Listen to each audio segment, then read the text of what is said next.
Bloody hell, it's too hot, Big J. Someone turn the air conditioner on. Bloody hell. We're sweating buckets in here. How are we all doing today, ladies and gentlemen? And welcome to another Monday Centre Bounce 7 p.m. live stream. How are we doing, Big J? Oh, mate, I'm good. I don't know if the fans can see me, but I'm already sweaty, and we've got 2.5 probably hours worth of sitting under studio lights. So if my camera decides to go a bit darker and I slow down, you guys will know why. Hopefully everyone's doing fantastic. This time yesterday there was thunderstorms, and I tell you what, there's going to be some thunder in this chat today. Oh, but we think so. Honestly, the longer this preseason goes on, the more my head is put for a spin, because it's just like all these people who are going down with injury all have a massive, domino effect on other people that could then end up really being Supercoach relevant. So that gets your mind racing overdrive. Plus the heat, mate, it's just, I've got a big bottle here, and I've even got a little can of Schweppes here in case I bloody start sweating too much. And then I got another freaking sparkling. But I'm just trying to keep myself hydrated in this session. So I apologize if I blew people's eardrums off with that intro as well. Yeah, no, I 100% agree. I mean, even just guys like Riley Sanders have kind of popped up over the last couple of days as being almost legitimate Supercoach options. Midfielders, the Dogs going down, and opportunities galore. Liam Jones coming injured as well could free up a few more people.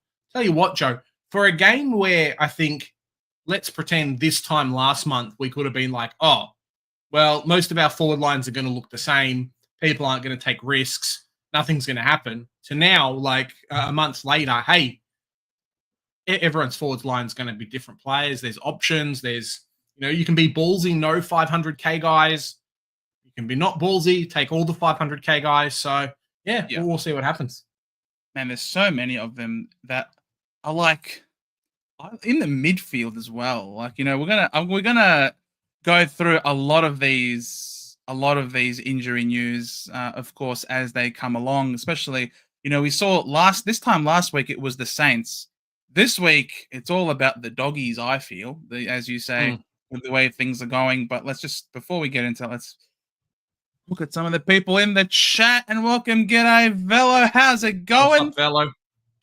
Had a great weekend. Yes, it was a beautiful weekend. Yeah. Sucks for the people that lost power last night. Unfortunately, hopefully no one in the chat got injured or anything bad happened. Thunder and lightning kind of came out of nowhere, and I know at least for myself it was pretty close to my house at times. So, yeah, hopefully everyone stayed safe, and not too bad. Yes, not too bad. Tim, what is your league code in Supercoach? Well, there it is, lads. We're going to put it up right here. We literally just made it. That's the reason why we started 2 minutes late, because we literally just made it right in the secrets, Joe. Mate, it was legit right there. We're like, holy crap, we still haven't made a league. Well, here it is, ladies and gentlemen. If you've got one available, this will be the public league code 297914. Head on in. As usual, for those who are regulars here in the Centre Bounce, there is, of course, the usual prizes that we do every year. There is, of course, we'll do a separate video on it, but if you're here and you're new for the first time, we have 3 prizes that we normally give away every year, don't we, Big J? Yeah, 100%. Always end up doing a jersey of the team that you go for highest ranking for the year. Obviously, that's counted in Supercoach. 2 tickets to an AFL game for your highest score throughout the year. And we've got a bit of a booby prize, a nice AFL voucher as well. So, yeah, jump on there, guys. We'll put out a video probably today, Joe. We'll make it work. Yeah, we'll maybe put a video out today, but it is free, of course, free entry. This is open to everyone. The only thing that we would require of you, if you are to claim the prize at the end of the year, is that you are a subscriber to our channel here and that you have liked us on the Facebook as well. So that's the only thing that we ask of you. Nothing really crazy. If you finish top of the group, you get yourself a jersey of you, for your team of choice. So it's always a pleasure, and it was always great. It was great the other year where the winner of the tickets was actually DR's boy. So that was awesome. So if you want to get in the league, there it is, the code in big block letters and numbers. G'day, Michael. How are ya? Good to see ya. What's up, Michael? Oh, even Swizz is in here, mate. Get out of here. How we doing, Swizz? Oh, we got some royalty in the chat. Henry, g'day, Henry. Stephen, g'day. Swizz is in the house. It's Swizz's house. Every house he gets in is his house. G'day, Frankie. Good evening. Looking forward to another 2 hours of informative chat. Well, we try to make it informative as much as we can. Good to see you, Frankie. Causa. G'day, Causa. If we go on a bit of a tangent, we'll see. Yes, please keep us on track. Ben, g'day, Ben. Good to see you. Shawnee Baker, let's go. What's up, Sean? He's asking a question. I love this picture of Stephen. What is it? It's like one of those 360 almost camera shots. Very cool. Yeah. What's everybody's thoughts on Richards? I smell a trap. Ooh. It's going to be an interesting one. I think similar to Sanders, who I think some people are talking about in the chat as well. After I kind of mentioned them, the Dogs need to do something. No more Caleb Daniel. Obviously, move some pitches around, but no more Bailey Smith. Chalor being out for a while, and I think just their general ineffectiveness. I mean, we've seen at times how good Sanders plus Richards was. Richards definitely did feature in my team. If he gets some more CBAs, his scoring 100% could go up. It's more just about midfield mix, but I think he's the number 2. I think it's Bont and him at the moment. Libba will be there, but he's definitely slowing down. We know what's happening with Treloar, going to be out for the first few weeks of the season too. So, yeah, for 550k, there's definitely worse options. You just have to be ballsy enough to do it. Oh yeah. Yeah, you have to be. I mean, if you're relying on a player who plays for Bevo, firstly, and he's a ranger as well. So can you trust? No, I'm just kidding. We love him. That's not very nice. Oh, he's a ranger. That means we can't pick him in Supercoach. No, mate. One of my best mates at high school was a ranger. Everyone gave him shit for it, but I back for the Bombers. The Reds is half of my colors. I mean, I can't complain about red. I love me some red. So I'm just kidding. Richards, man, there's definite upside with Richards. Like you can see that he's finally had a bump up in the CBAs for the first time in his career. It's not like he's a baby fledgling or little pup. He's now a real mature age player who started to be given a lot more responsibility in the midfield, especially after the first month of football. All of a sudden, you just see this big spike and a lot of CBAs. Got injured here. He had some really impressive scores. Treloar is out. That's a lot of CBAs now that has to be spread around. You'd think Marcus Bontempelli is a really exciting player, even at that price point. But, because just the reliance now on this great man to carry the midfield. Libba's one concussion away from a retirement. From being out for a while again. You know what I mean? 100%. I mean, as I was saying before, last year I had Ed Richards, definitely helped me out at times. It's more just questions like what happens when Treloar comes back? He's not exactly out for the entire season. Is there some other things that are going to happen in this Dogs midfield? Sanders and a few other people. But, I mean, his scoring's definitely going to go up. And if you're ballsy enough to do it, it could end up working out very well for you. At his price, you're expecting a 105 plus for him. I mean, he's valued at close to 100 now. So you need to get some good things out of him. Do the Dogs have an early run, Joe, for midfielders? I'm just looking to see what his average was if we take out the injury-affected games. Averaged 100 in 18 games. Not too bad. Yeah. First time in the role. How's the Dogs run? I mean, they'll lose round 1 because they're playing North Melbourne, but outside of that, we'll have a bit of a look. Ooh. Hey, Cheese, thank you very much. Thanks for jumping on as the centre bounce. Oh, mate. The coach's box. There you go, Cheese. Thank you very much, boys. Can't stay long, boys. Got basketball, but have a good stream, lads. Thank you very much, mate. Good luck at basketball. Much love, mate. Much love, Cheese. It's an absolute favourite of ours as well, Cheese. So we're looking at the Doggies, their early run.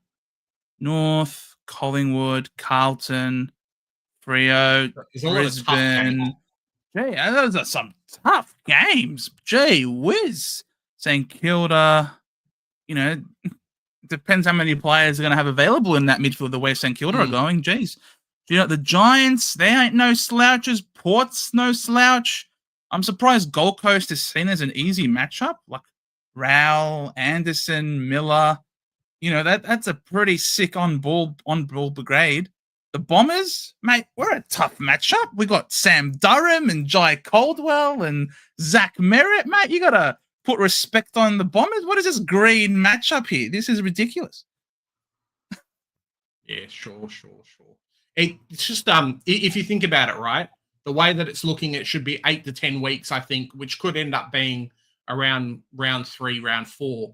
Yeah, it's a tricky one. It's a tricky one, guys. At his price, you want him to be a keeper. There's not as much leeway as opposed to an Ashcroft or even a Chera or a few of these other guys that are 100K cheaper. That's the only thing with him. There's definite upside. The guy's a fantastic pick, but one to watch and see, I think, during the preseason games and really lock in where he's going to be playing. Let's have a look at the games where he's got over 50% CBAs. Yeah. What did he average in those games? It's weird that the game where he's got 32% was one of his highest at a 144. Compared to he had 2 goals with that. 2 goals, 29 disposals.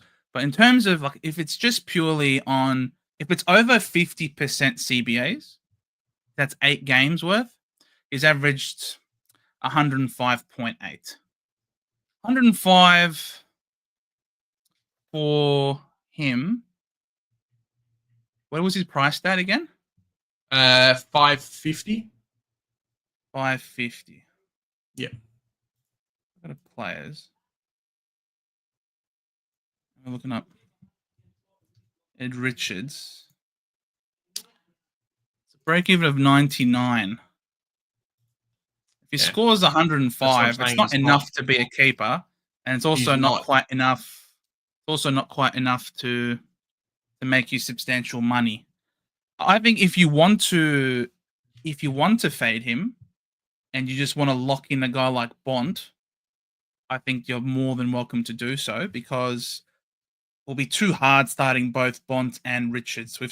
I've spoken till the end of, I don't know what. I don't know how much I've spoken about that round 12 bye, and adding yet another one to the mix, plus potentially a guy in the forward line with the name of Riley Sanders. Now, Riley Sanders, is he going to be someone that you're keeping all year?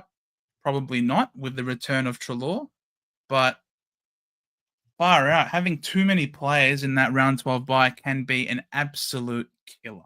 Absolute killer. I guess Sanders is available in the forward line as well. Correct. That's the difference. Frees up a few things, but yeah. And he's cheaper. Which is huge. There's definitely more upside for a Sanders. It is true. Hey, Trav, if Big Rodney's in the chat, you can ask him as well. SDK playing full-time ruck in the last match, Simjo. So someone definitely to watch out for over the preseason game and see kind of if it locks in. But even if a Conway or a Blitzarves or someone plays second ruck and then SDK gets decent ruck, I think when that happens, he's averaging close to 100. So it could work out very well for a 360K defender. Ends up being a bit of a sneaky one. But in saying that, you are taking a bit more of a pod pick compared to most people that will just lock in at Mills at around that price. So maybe you don't care for the 500K guys, slip him in. Could work out well. Yeah. They need to find a spot for him. So we'll see. The thing with the Cats is that they're coached by a guy who's not too dissimilar to Bevo. Yeah. Yeah, as you say, Swizz, the Cats, they chop and change. Absolutely. Like, he does have the bye. There's no guarantee that he's going to continue to be in the ruck. There you go. Rodney's here. Increases O'Sullivan's chances of game time. Yes. So that's the interesting part. The interesting part, I don't think, is necessarily SDK in the ruck. I feel like it's more so increasing the likelihood of O'Sullivan as a good rookie for us in the back line. If you're looking at DeConning, we're going to Sam DeConning. What was he like in the ruck last year? What was his scoring like? The question is as well, you have to kind of take into account a little bit of what happens with Geelong and trying to keep him throughout the year. I mean, he's up for contract again. So do they keep him? Do a few other clubs throw some decent money at him? I think locking down a real position for him will help him a little bit with doing that. Do they really see DeConning as their go-to ruck moving forward? Like, I know they've had issues. They with need the ruck. someone. It's a bit of a merry-go-round. They need someone. They haven't had anyone, and I don't think outside of trying to poach a Rowan Marshall or someone like that they've had much luck with the selections that they've got. I think Geelong's one of those weird teams where they've 100% had success with kind of, I'm going to say, a B grade ruckman for a while. I mean, they won a premiership with basically nobody. So, yeah, it's they don't need a superstar, but they need someone. So they're just trying to find what they can. And if that means playing him in that position and having some success, I think definitely his brother being kind of the exact same player, I mean, they're identical twins, has kind of pushed them into a little bit of that as well. Well, that's another one to keep an eye on then over the preseason. Yeah. See how they run in the practice games. Because if he's their main ruckman again in the practice games, the problem is you just never know if they're gonna if it changes at any point and they decide to go, you know what? I think Conway's fair not to be the guy, but is it a Blixarves? You know what I mean? Is it? Oh, who else do they have that goes in the ruck? That goes to the ruck there at Geelong? Is it Stanley, perhaps? Neil as well might play through there. I think Shannon Neal was definitely drafted as a ruckman. Yeah, so Reece Stanley was the number one. Yeah. Ahead of Blixarves, who always pinch hits. Like, he's never going to be the main guy, but he does his fair load of, pinch hitting. Conway, I think I've read somewhere that they're still, I guess they're not overly happy with where he's at his career, that he hasn't gone as far as they probably would have liked. DeConning was only, I guess, in round 15 that they're really committed to it. Then he got in 2 games he played where he didn't feature in the ruck at all. Gave it all to Blixarves and Neil. Maybe he was starting to carry a niggle and they're trying to manage him. But the thing with the Cats is that they do love to manage their players. And they're masters at it because they have so many older players in the side. They've mastered the art of managing their players. And if they start to feel that they're carrying a bit of a niggle or they're carrying a bit of an injury and they're not going at full pelt, they'll manage them out. They'll suddenly drop from 72 to 0 overnight with no real explanation other than perhaps he's sore. So I think I read somewhere someone mentioned that you could have SDK in the flex. Paul Allen. Big Paul Allen, yeah. SDK in the flex. Like, that is pure definition of pick out the bad scores, and if he's in the ruck and he's scoring decently well, then we're loving it. I mean, what's the run like for the rucks early on? Ruck. If he's playing in the ruck, where's Geelong? It's pretty average. Right. Big O. Green? Nah, bro. Sean Darcy's going to eat him alive. Even Jackson, if Darcy's not there for round 1. Oh, my God. Then he's got... easy. Marshall's not playing this game, so it'll be Boyd. So he could beat Boyd. Comes off the bye against Gorn, then Rob, Meek, DeConning, plays his brother. Yeah, who gave him a bath last year. I'm pretty sure. I mean, what against Carlton? he did. He gave him an absolute bath. He scored a 135 himself, but geez, in the game itself, it was brutal. So one to keep an eye on. Oh, okay, Woody. Marshall should be back by round 3. Last I heard. Oh, there you go. Check your phone, Joe. Sorry, Swizz. And you think though, if he comes back, he won't be 100%. I mean, the injury he got sounds pretty severe. Oh, we got Jake Sharp on the line as well. Thank you so much, Sharpie. Very nice. Thoughts on Dale? We'll have 5 players out in round 12. Well, you're beating me because my current team at the moment that I will do my team reveal, guys, by the end of today. Sorry that it's taken so long. Mate, 5 players out round 12 is not bad. I don't mind that. Similar to a Sanders and Ed Richards and a few of these other players, though. It's a big watch and see for me. And I think his price is really good, but you might just be getting what you're expecting from him. So that might end up being a bit of an issue, I think, for Dale. The Daily Bale. From what I'm reading, it's all positive. He's the main distributor. He's taking all the kick-ins. He's sharing it a bit with Fraser, but he's still the main man. I can't believe you're only going to have 5 players out of round 12. Even if you adding Bailey Dale, you'll have 5. I think I had 6 North Melbourne players in my last iteration of the team. So plus everyone else at the moment. Round 12 was going to be interesting. Oh my god!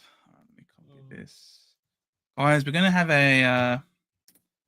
have a special guest coming on in a sec. Let's go through the next ones though. We're all only here for the league codes. Well, guys, the league code is 100% there.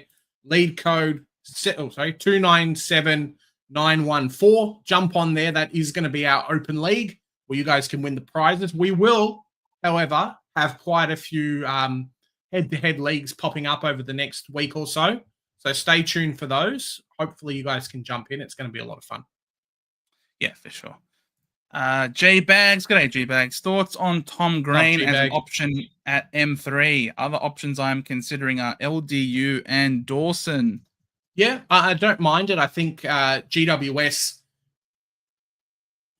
Tom Green is one of those players that you really, really, really need to monitor, though, in the preseason, because so many times we've been burnt with, hey, Tom Green's been flying, everything's been doing well, blah, blah, blah. And then, round 3 or 4, he just falls off. And unfortunately, that's happened the last 2 years in a row. And the last 2 years in a row that I've really earned him, that I've really had him in Supercoach as well. So, yes, 2 years ago, 2023, 112 average, no worries. But he went bang, and then middle of the season just wasn't great. So, yeah, you just need to track him a lot. GWS is a really interesting team with a lot of players who, a lot of players have moved around, and I think there's opportunities for rookies in the team 100%, but watch out for the primos. Definitely watch out for the primos because guys like Tom Green, his position is not favorable for someone that doesn't have a good tank. And unfortunately, his tank's not fantastic. And you're not paying ultra primo price for him. But, yeah. Look, take out the injury game where he finished on 5 points. He's averaged 110 last year. 83% TOG. Like the ceiling's definitely there, but the floor really hurts him in some games. I think from memory, he gave away a lot of free kicks as well. Yes. It can be a little bit unfortunate here and there, but he does have the role that is Supercoach scoring friendly, being an inside in and under player, which means that he's also getting a lot of the contested possessions, which are worth more than normal possessions. The only thing you would hope with him is that he's not burning his possessions with wild over-the-head handballs, just simply taking the cheap, easy option by just chucking a handball over his head. He needs to actually hit the targets going by and not have disposal efficiencies of 40% multiple times during the course of the season. If he can, he's had another year now in the system. A lot of players take a few years to break in and to cement themselves. You know, he's been in the game for 1, 2, 3, 4, 5 years. You know, in his 6th year, it could be the year where it all clicks for him. Obviously, the Giants didn't have a great ending to their season last year, choking in the finals. So you would think that they'd be having the fire in the belly. So, look, I don't mind Tom Green as an option. Plus, he helps navigate round 12. I think he's actually value at his selection. And I've had a few team iterations where I've had Tom Green sitting there in my midfield as well. I prefer him over a mid-pricer personally. Oh, I've got now. We mentioned to you guys that we've got a special guy in the chat, right? The special guy in the chat. You all saw him. We're going to bring him on. He's going to be our correspondent here when it comes to the injury front. Big Swizz, how we doing, mate? Mate, I am good. Thanks for having me in, boys. Was been planning all afternoon to start recording some stuff, and I've sort of been distracted and doing a few other things. Joe, you'll like it. I think if you can see over the top of my shoulder that I finally got my jerseys up. So my that's what's been happening this afternoon. And yeah, no, it's good. So I was just scoffing down some food and thought I'd watch you guys and help out in the chat and before I get to record my own stuff. But I thought, you know what? Well, let's not jump on. Well, let's jump on. And I've got some breaking news straight off for you. So we'll get into that. Oh, mate, you know you're always welcome here. Absolutely love your stuff. So, guys, if you haven't somehow subscribed to the Supercoach Insider Boys, like seriously, I don't even know how that's physically possible if you subscribe to us and not to the Supercoach Insider Boys. Him, Benny, and Chris, well, let's be real, it's mostly Swizz. It's mostly Swizz and the two guys. It is preseason, yeah. Like, it's almost always Swizz. Like, these guys, seriously, like, they got babies and they've got various responsibilities, but let's be real, Swizz is the hero over there and he's carrying it all. So subscribe if you're a lover of all things Swizz, as you should be. We were saying the other day. Did someone say breaking news? Yeah, I've got that.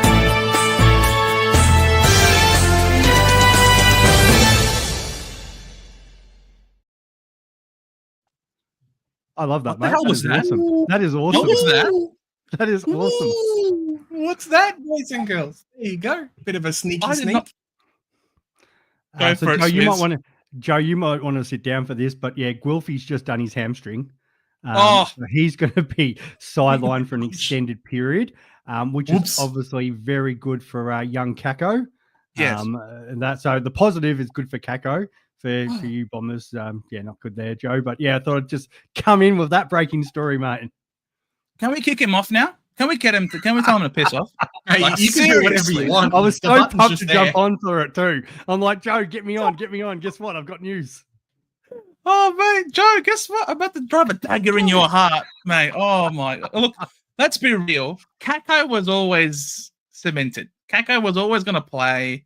Kako was always going to, even with Guelphy in there, he's ahead of Guelphy. He gives us something that no one else in the team does. So does that mean that he gets more of a run to potentially, I don't know. I mean, Guelphy normally plays a defensive small forward anyway.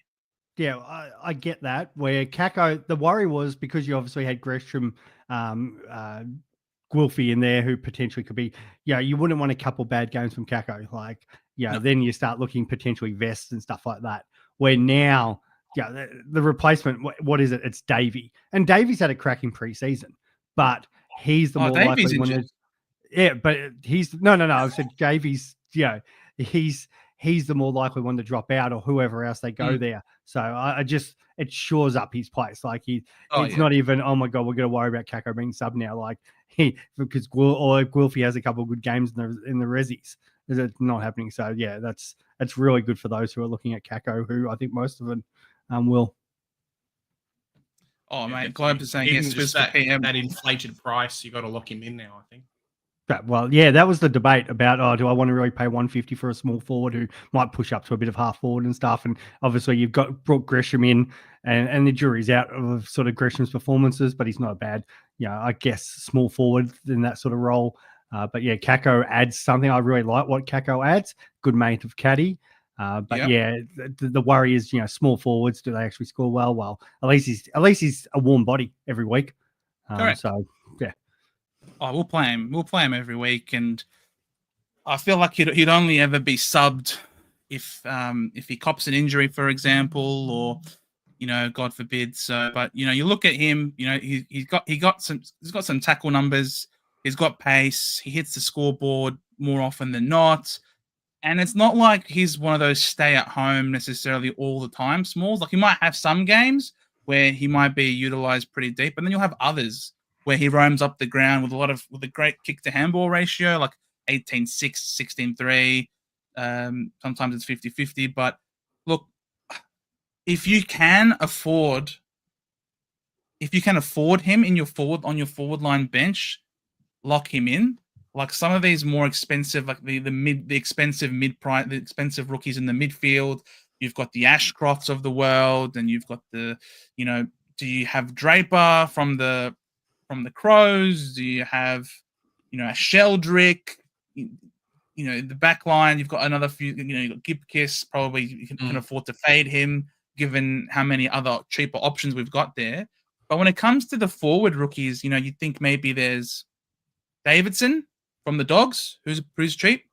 Your boy, Brandon Ryan, who you brought to my attention over there playing for the Lions. Yep.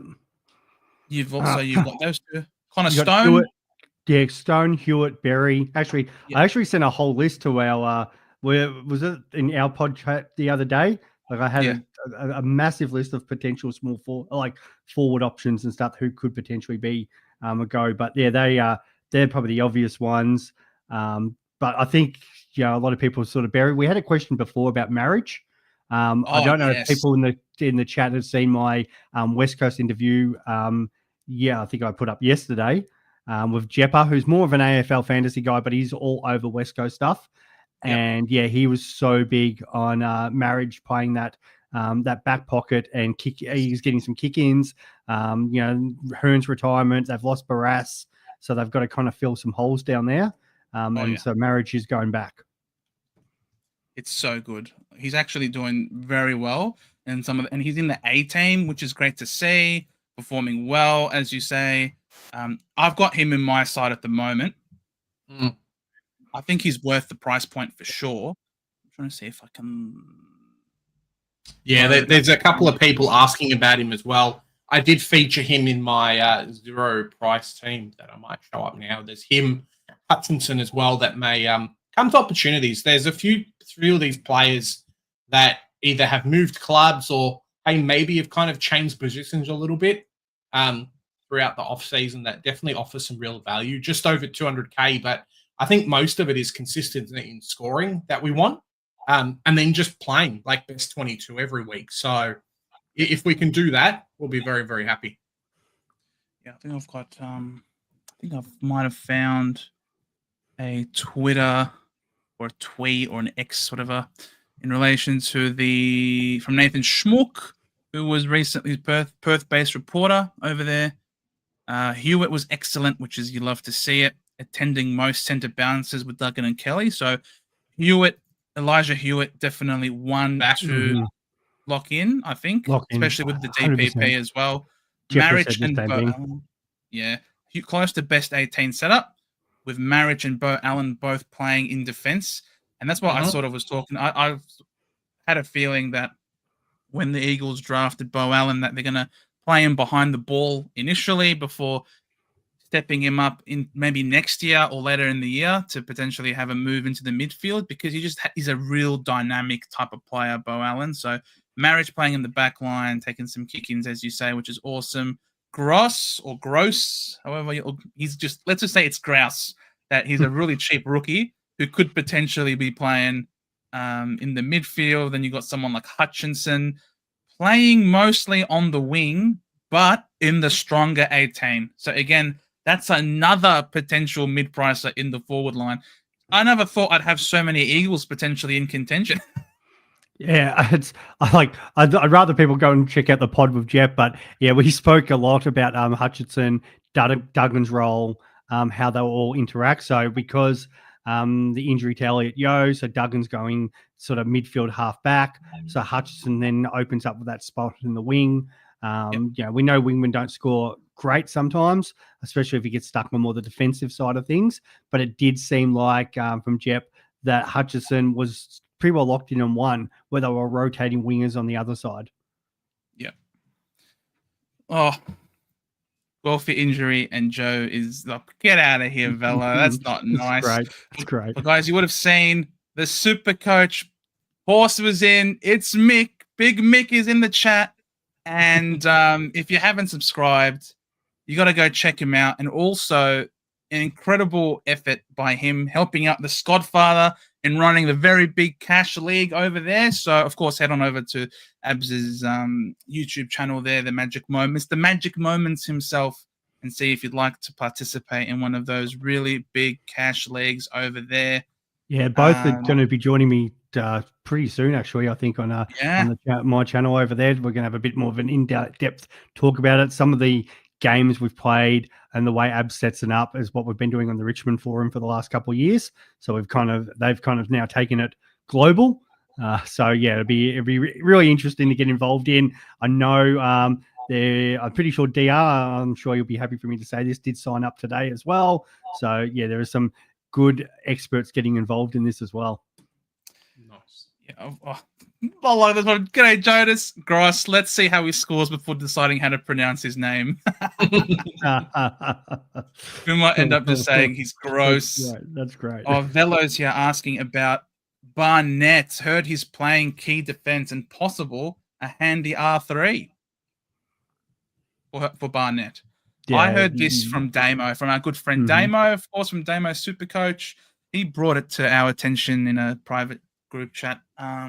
He brought this to attention maybe about a month or so ago as a potential person, but someone else who might even play. It could even be Reid, Archer Reid, who I think was playing in the stronger team as well. So with those rucks, I think Flynn, a couple of them, they were apparently, I believe, I don't know if Reid was exactly, but I know a few of them, Bailey Williams definitely, they were swapping between the A and the B side. So I don't know if they were doing that with all the tools, but definitely there was some swapping going on regarding those players. I think as well with a lot of the West Coast players, as much as everyone shits on West Coast, Joe and I have talked a lot off air about how basically every 10 years or so they end up winning a premiership. They need to do as much as they can to keep Harley Reid. And if that means playing players in positions that, hey, maybe they think might not be the greatest selections, or positions they think, hey, are really going to shake things up, and, new coach, whatnot in the team. Some players that we might have not thought as actual good Supercoach selections coming into November, December, could really start to show themselves in January, February for us, especially if they're very cheap. Every 12, Joe. So they're, Jez. So they'll probably be 2030 they're setting up for. Eagles locked in 2030 for the flag. They need to do something really quickly because Harley Reid's not contracted, and there's a lot of clubs with a lot of draft picks and some big money Victorian clubs saying, hey, come back home and we'll look after you. They need to be competitive because they won't keep him. If they have a North Melbourne kind of run and they're not doing much for a couple of years, he's gone. The hard thing there is the money's not a problem, but the trade thing, because every club's going to be coming for it. So whoever's trading for him is going to have to give up the world. Like I said this to Essendon supporters the other day. It's not just 3 first-round picks. It's Nick Martin, and you might have to throw Zach Merritt in there. And the Essendon supporters like, you're never doing it. But I'm like, that's what West Coast's going to be asking. And if you don't do it, there's going to be another club stupid enough to give the world for him. We'll give him 4 first-rounders. Go for it. How about 4 first-rounders? Mate, well, in saying that, I know we had some questions before about the Mavs and with that trade going on. Anything is possible, I guess, in the world of sport now. Like some club might trade, like West Coast might just accept Scott Pendlebury for Harley Reid. Like that's the world we live in right now. The thing with Harley Reid though is he's got either this year is his last year before he has to re-sign, or maybe next year. That's next year to the new 3-year. So he could just not re-sign. He could just be like, nah, I know where I'm going. You guys facilitate it. Or, there'll be some weird draft situation. I'm not re-signing. And if he does that, it's kind of forcing the trade a little bit. So he might not necessarily go to the club he wants, but definitely go back to the state that he wants to. And then it will end up being cool. Harley Reid's gone. What can we get for him? What, BJ, what do you think Geelong give up? Is it just a little bit of land or, he's got to probably look good next to Matty Rowell. Hey, how much land's left in Geelong with Bailey Smith got plus nothing left Oliver to plus? sell. So some farmers bought 2 million acres. It's like, this is the Bailey Smith part. This is the Matt Rowell part. This is the next person's part. This is the next one. Hey, come and check out this nice bit of beach. This is your beach now. Mate, it's so ridiculous. It's bonkers. It's the most Absolutely ridiculous bonkers. thing. How many Nah, Cotton On Chris Scott sponsorships finds do a they way. have? Chris Scott finds a way because Well, yeah, good clubs do.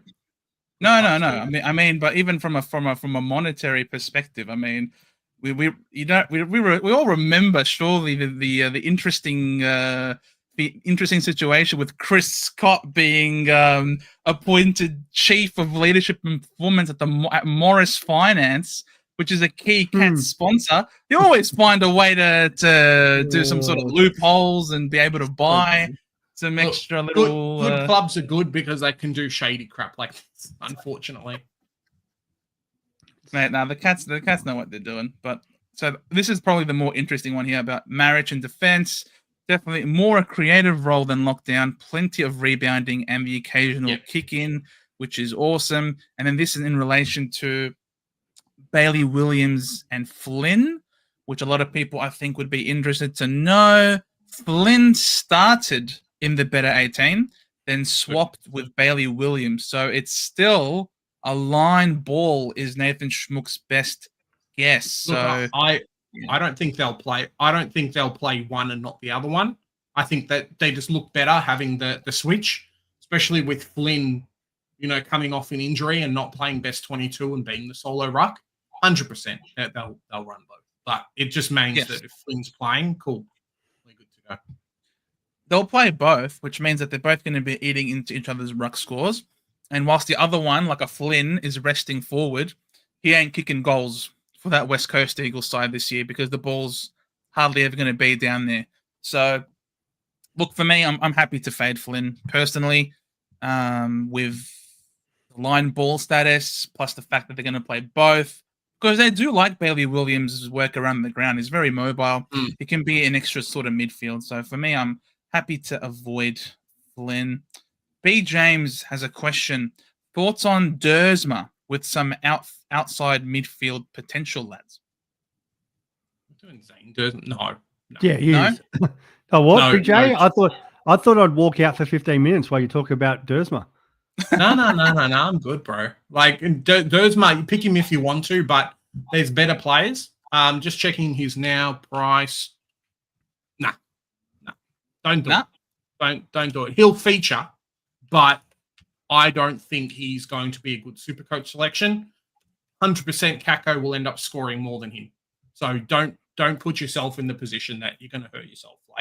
There's better selections in the forward line than picking Dersma.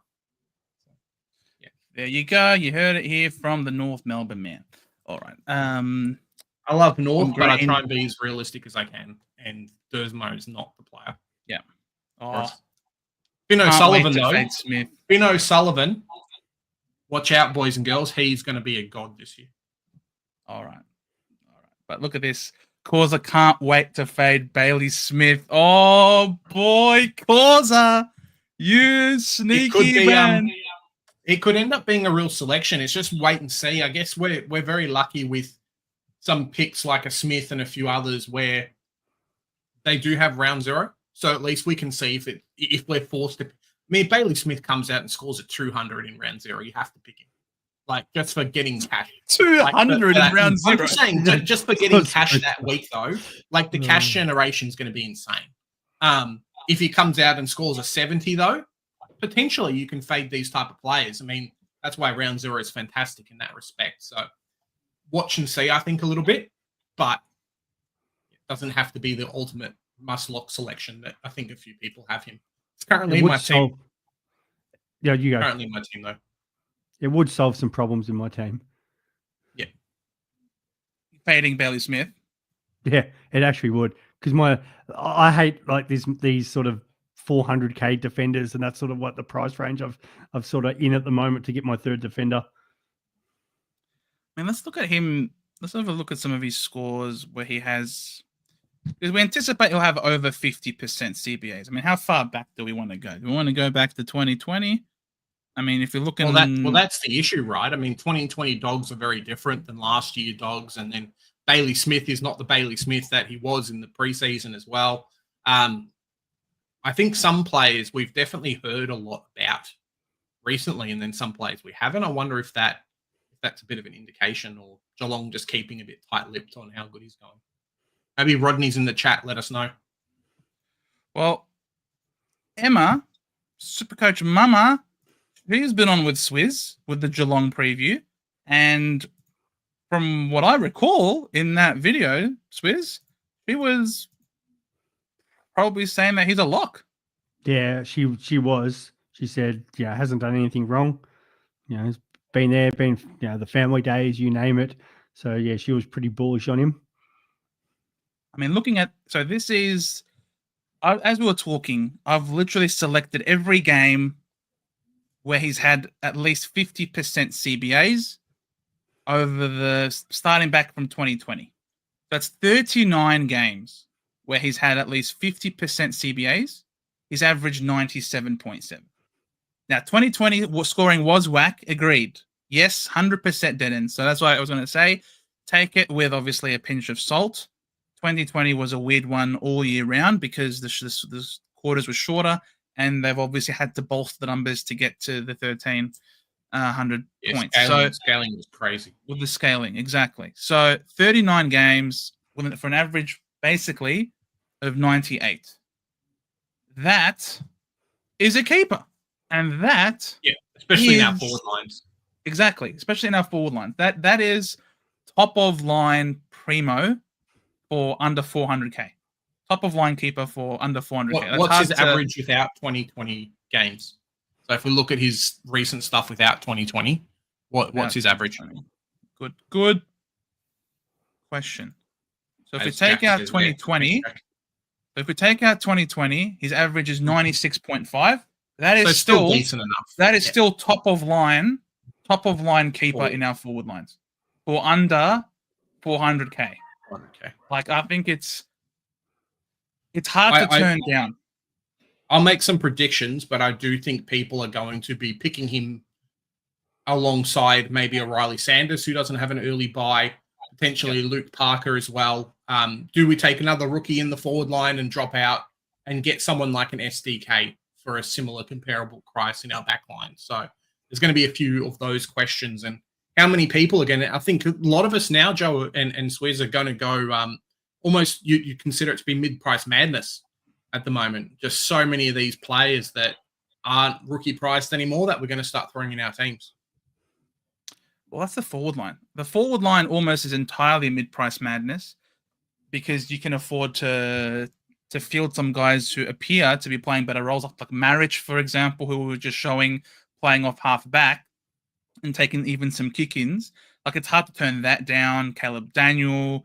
A lot of these players have got good roles, but you can also afford to play someone like an Elijah Hewitt on the field because we saw in that tweet, wherever it was, here before, that Elijah Hewitt was playing in the centre bounces.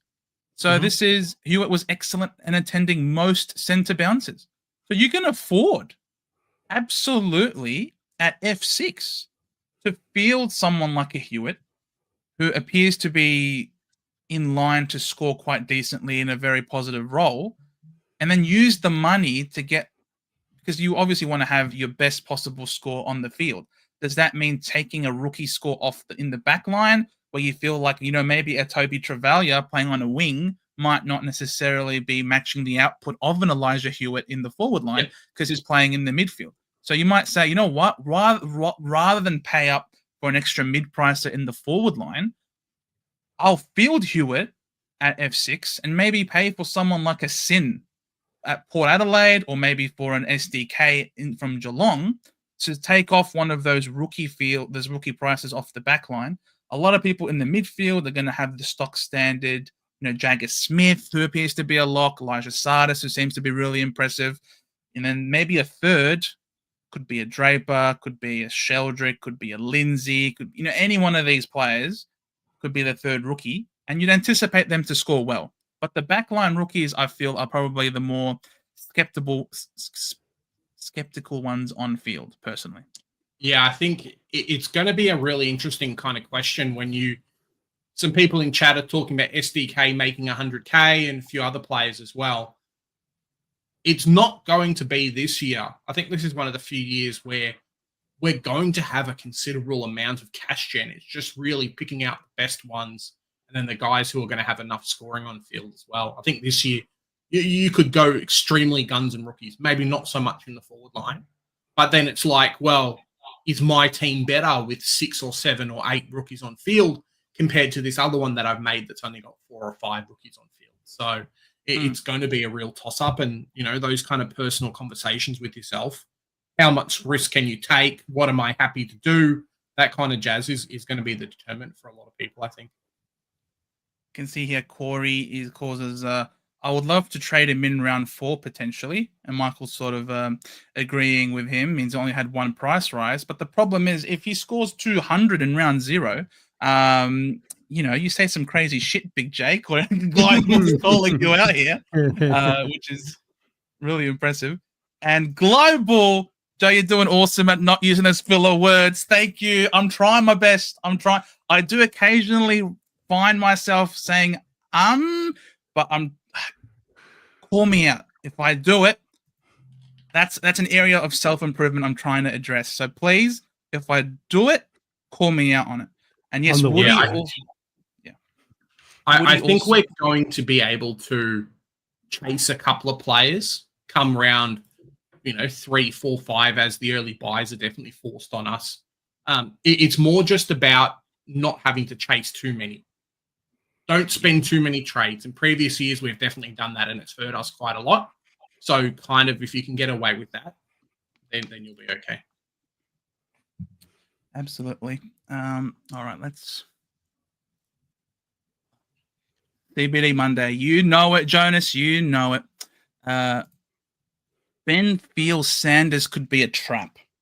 Yeah, potentially. Bevo's off his face, mate. He needs to win. I think if he doesn't win this year, if he doesn't do very well into finals, he could be gone. So, yeah. One to watch out for, I think. With the injuries that are happening at the Dogs, the aging of Libba, so Treloar was the number 1 mid. When the number 1 mid goes, this means everyone's going to get a bump, obviously to varying degrees. Does Libba continue to have this amount of CBAs, or do they look to really try and blood the next generation? I think they have to blood. I think similar to a couple of other teams, this is the year that unfortunately it's been forced on them having to bring some kids into the mix. But I think Bevo's going to take as much advantage of it as he can. Just seems like an interesting year. You feel like, maybe a Jack McRae might be good around about now. With the Treloar injury, but a bit of bad luck. Do you want to talk about that as well? Yeah, go for it. Yeah. So I played cricket with his cousin. Just chatting to him on the weekend. He said Adam thinks it's fairly cooked. It's probably not on the good end. So yeah, I wouldn't be surprised if they take a bit more of a long-term view with it as well. So sort of if it's 10 weeks from now, they're talking originally round 4 to round 6.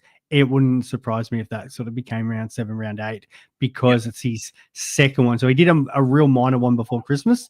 He was meant to play cricket with us, didn't, because he did a minor calf. And so pulled out of that game, and then has obviously really done it badly this time. So it's a problem. So I think if the Dogs are going to challenge, they're going to want him right for the second half of the year. And they've got enough guys at the moment. They've got arguably the best player in the competition. You've got young Richards. You've still got Libba floating around as we've gone through. Kennedy, which we probably barely even talked about, who can definitely step in there. I think a few Blues supporters are pretty disappointed he's left. So it's not like they don't have options. So I think, that'll definitely be something that they'll push us, let him get right.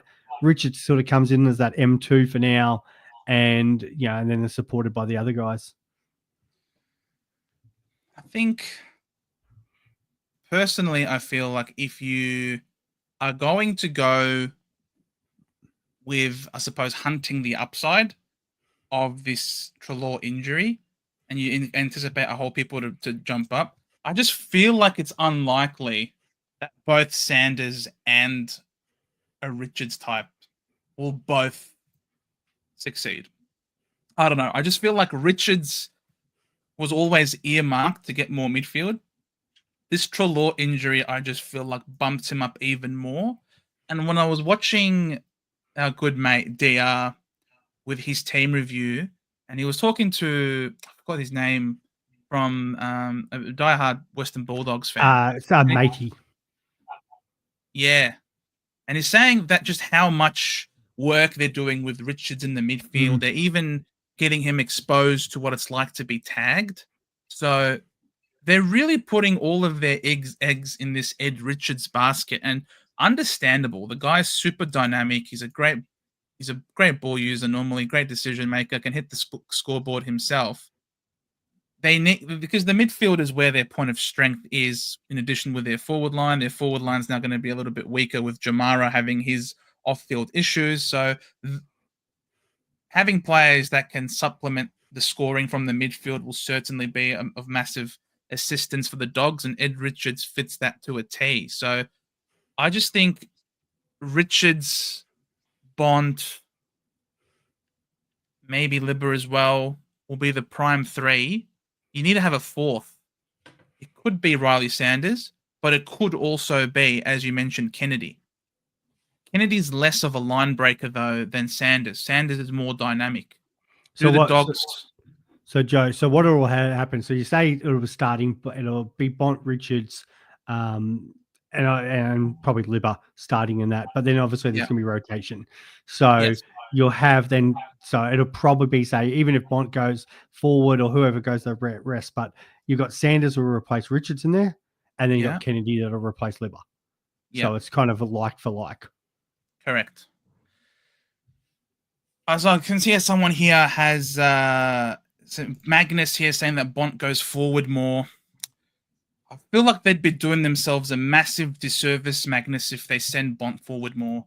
I think that last game against the Hawks was a perfect case scenario for Bevo to see what happens when you leave Bont forward too much. Like, the game was in the balance. They sent Bont forward, and they got obliterated out of the midfield as a result. You've taken Treloar. Treloar's gone because of injury. If they're taking out the best player in the comp from the midfield, then Bevo is asking to get sacked, I feel. Like, you can't, with the midfield now more vulnerable than it's ever been, plus English still nursing the bruise to his abdominals, obviously now having less training load as a result. Jamara's out. There's too many question marks. You got to have your best player in the mids, surely. And the thing with Kennedy is that he can play forward. Kennedy can play forward. He played it a lot, maybe too much at the Blues. He might not like that. He might be relishing the opportunity that Treloar is injured.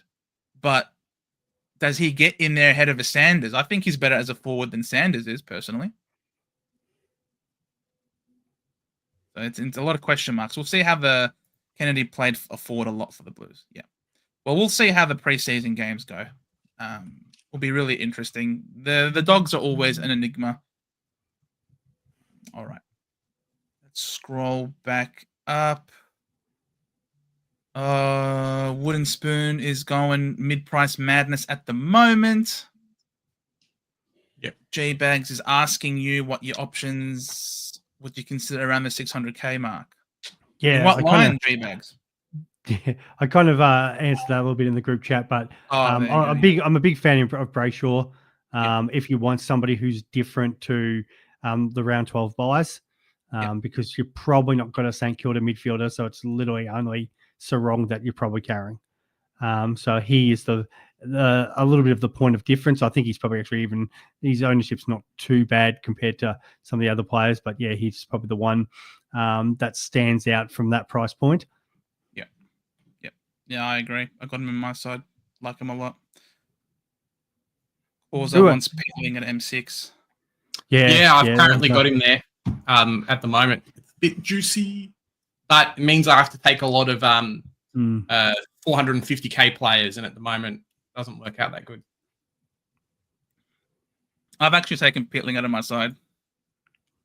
You had a question before. I think it was not that long ago. Thoughts on Sinclair now with the injury to Philippou, that he could potentially get a little bit more midfield time, which we saw wasn't he still scores all right, but not as good as when he's roaming around half back doing his thing. What are your thoughts there, boys?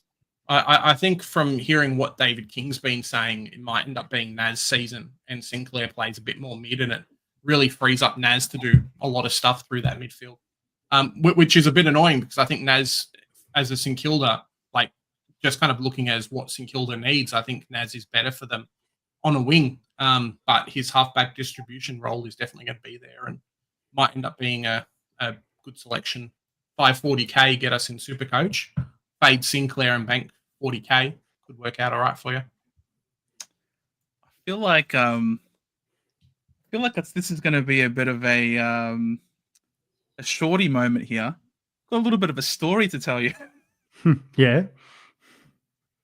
I kid you not. Probably 2 nights ago, I had a dream. In the dream, I'm not even joking right now. I swear. All right. I had a dream. The dream was bizarre. I was at RSCA Stadium, Park, whatever, Moorabbin, where the Saints train. I was on the ground, walking whilst they were training. There's Ross Lyon there with the coaches group. There was also Spud, rest his soul. He was also there for some reason. And him and Ross were talking to each other about what we're going to do now because of the Philippou injury. And I could swear they turned around and was talking to each other and they said, it's got to be Sinclair. Sinks has to play more in the midfield.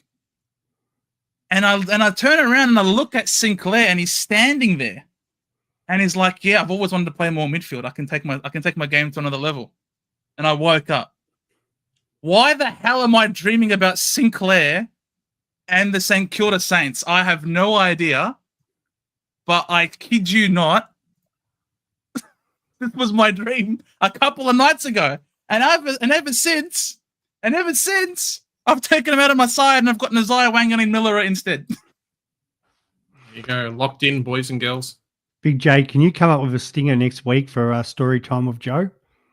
Oh, mate, I'm coming up with something right now. You just give me like 2 minutes and we'll figure it out. Oh, I swear I did not plan this. Mate, but it just happened. It just happened to be Joe, an assistant, a coach at the Saints. Nah, I don't even know what I was doing there. I have no idea what I was doing there. I just was in the middle of the ground walking whilst they're training and they're just discussing it. And I'm like a fly on the wall, hearing them talk. We could just start a new podcast with just like talking about dreams, because I have some whacked ones sometimes. It's freaking unreal. Mate, but this is a very Supercoach relevant dream, which is way too pertinent. I don't know, man. I don't know. Have I officially lost the plot or something? But I said shit. Apologies. What do we got here? Jeez. 2 hours, sheesh. Yeah, mate. Mikal, get used to it, mate. This is what we do here. This is how we do it. Thoughts on McKercher at M4, asks Frankie. Well, he's a defender, so I assume you mean at D4. I don't that's mind the deep. pick. I think it works. I think it works okay. I love McKercher. I think he's going to really break out, and people are going to want to bring him into their team as quick as they can. You got him on your side? Yeah. Oh, there you go. Another round 12 player. Is he a keeper? It's another round 12. I think so. Oh. I to be honest, I don't mind a lot of round 12. I think it opens up a few possibilities. I mean, I've got guys like Foss in the team at the moment who I probably won't be keeping until round 12. So maybe out of the guys I've got Sheasel, probably Parker and Daniel, and then 2 guys in the defense. So I can finagle it as long as I've got some playing rookies. It is only best 18. So you just put your cash gen somewhere else. It's okay to lock in the guys that you want in round 12 and say, see you later to the rest. I don't think it's as bad as what some people are thinking. Fair enough. Aiden. G'day, Aiden. Hey, lads. Should have a song done up this weekend so you can post next week. Oh, looking forward to it. That is awesome, mate. That is awesome. Velo, with Jones now injured, does that make Buslinger a lock? There you go, Swizz. Yeah, so when I had Gary from the Wolf in on the pod the other day, he was talking about the problem with Buslinger is he's exactly like Jones, so you can't play both in the team. The good news is for super coaches is Jones is obviously out injured, so you'd expect now that Buslinger will get more of an opportunity through at least the preseason games to have a really good look at him, but he's the obvious replacement. Get around us. Yet another rookie in the backline that you can try and fit in. There are too many rookies. There are too many rookies to fit into the side. I was looking at it before, thinking, damn, this guy would be good to have. And this guy would be good to have. And this guy would be good to have. You can't fit all of them in. It's ridiculous. Yeah. And that's what I love about this year is that there's going to be a lot of very good teams. It's just about fitting in the ones that you can fit in. Trav. Okay, Trav. He's looking really liking my boy Sam Darcy at the moment. Yeah. He offers a few things. It kind of just depends on. I wish English was a lot, but like his injury was a lot worse. Unfortunately, it's bad me saying that, but I think that really opens up a lot of opportunities for him. I mean, we weren't even going to consider Darcy if English wasn't playing, and I think it's kind of hurt him a little bit that way. So watch and see, but are you picking Darcy over even a guy like Sanders, who's cheaper? Probably not. And I think we need to cost cut as much as we can at certain points there. There's only so many mid prices you can afford. Let me. Ed Richards, is he our super pod? Will Bevo use him as the sub for 3 weeks? No, he won't use him as a sub. We know Bevo's a lunatic, but like he's not a masochist to that extreme. He won't be used as the sub. Of all the redhead curse strike and he bursts into flame out west in our midday sun. I think Richards will be fine. He'll be a good pick. His value, there is upside there. People are really bullish about him. And rightfully so, because the Bulldogs are very bullish about him. And if they're really bullish about him, then we should all be. Because it means good role, lots of disposals, and their forward line is so potent, could mean a lot of score assists as well. The people picking Richards, are they also picking Bont? Nah. Because you can even look at this from Paul Allen. Question. Can you fade Bont and Butters in your starting team? I think you can fade one of them, and it's not the Port Adelaide player. Yeah. There's just question marks about his kind of price and whatnot that really aren't great. Like he's cheaper than last year, and he should play still midfielder, but it's always the question mark, isn't he? But he's still Marcus Bontempelli. Like he could just still absolutely dominate the competition. He's been doing it for so long. I just think we always think, is he going to play forward? Is he going to do this? Is he going to do that? He's still only 29, so like he should be in his prime. He should just absolutely rip it a new one. I just think if you are going Richards, it just makes it hard to go Bont as well, because we start talking about these round 12 players, unless you're fading a Shiza or a Cherry or someone like that. But yeah, you're starting to wear a little bit thin, or maybe you don't have Horn Francis. Like one of them's falling out of your side. This guy also came second in their time trial over the preseason, over the off-season, Marcus Bontempelli. So, not only is he the best player in the comp, he's also super fit, finishing second in time trial. Get around him. I've done something. If you guys want to see, it's pretty snazzy. Oh my god, what have you done? Oh, okay. Joe's crystal ball. Check it out. Oh no. Predictions. Here we go. Oh my god, that's terrifying. Oh my god. You take so many creative liberties with my face. It's great. Yes, I love it. Go to my face. Go to El McLean's question. Wait, which question? One of the latest ones. There you go. Love it. Done. Yeah. That's not the question, Jez.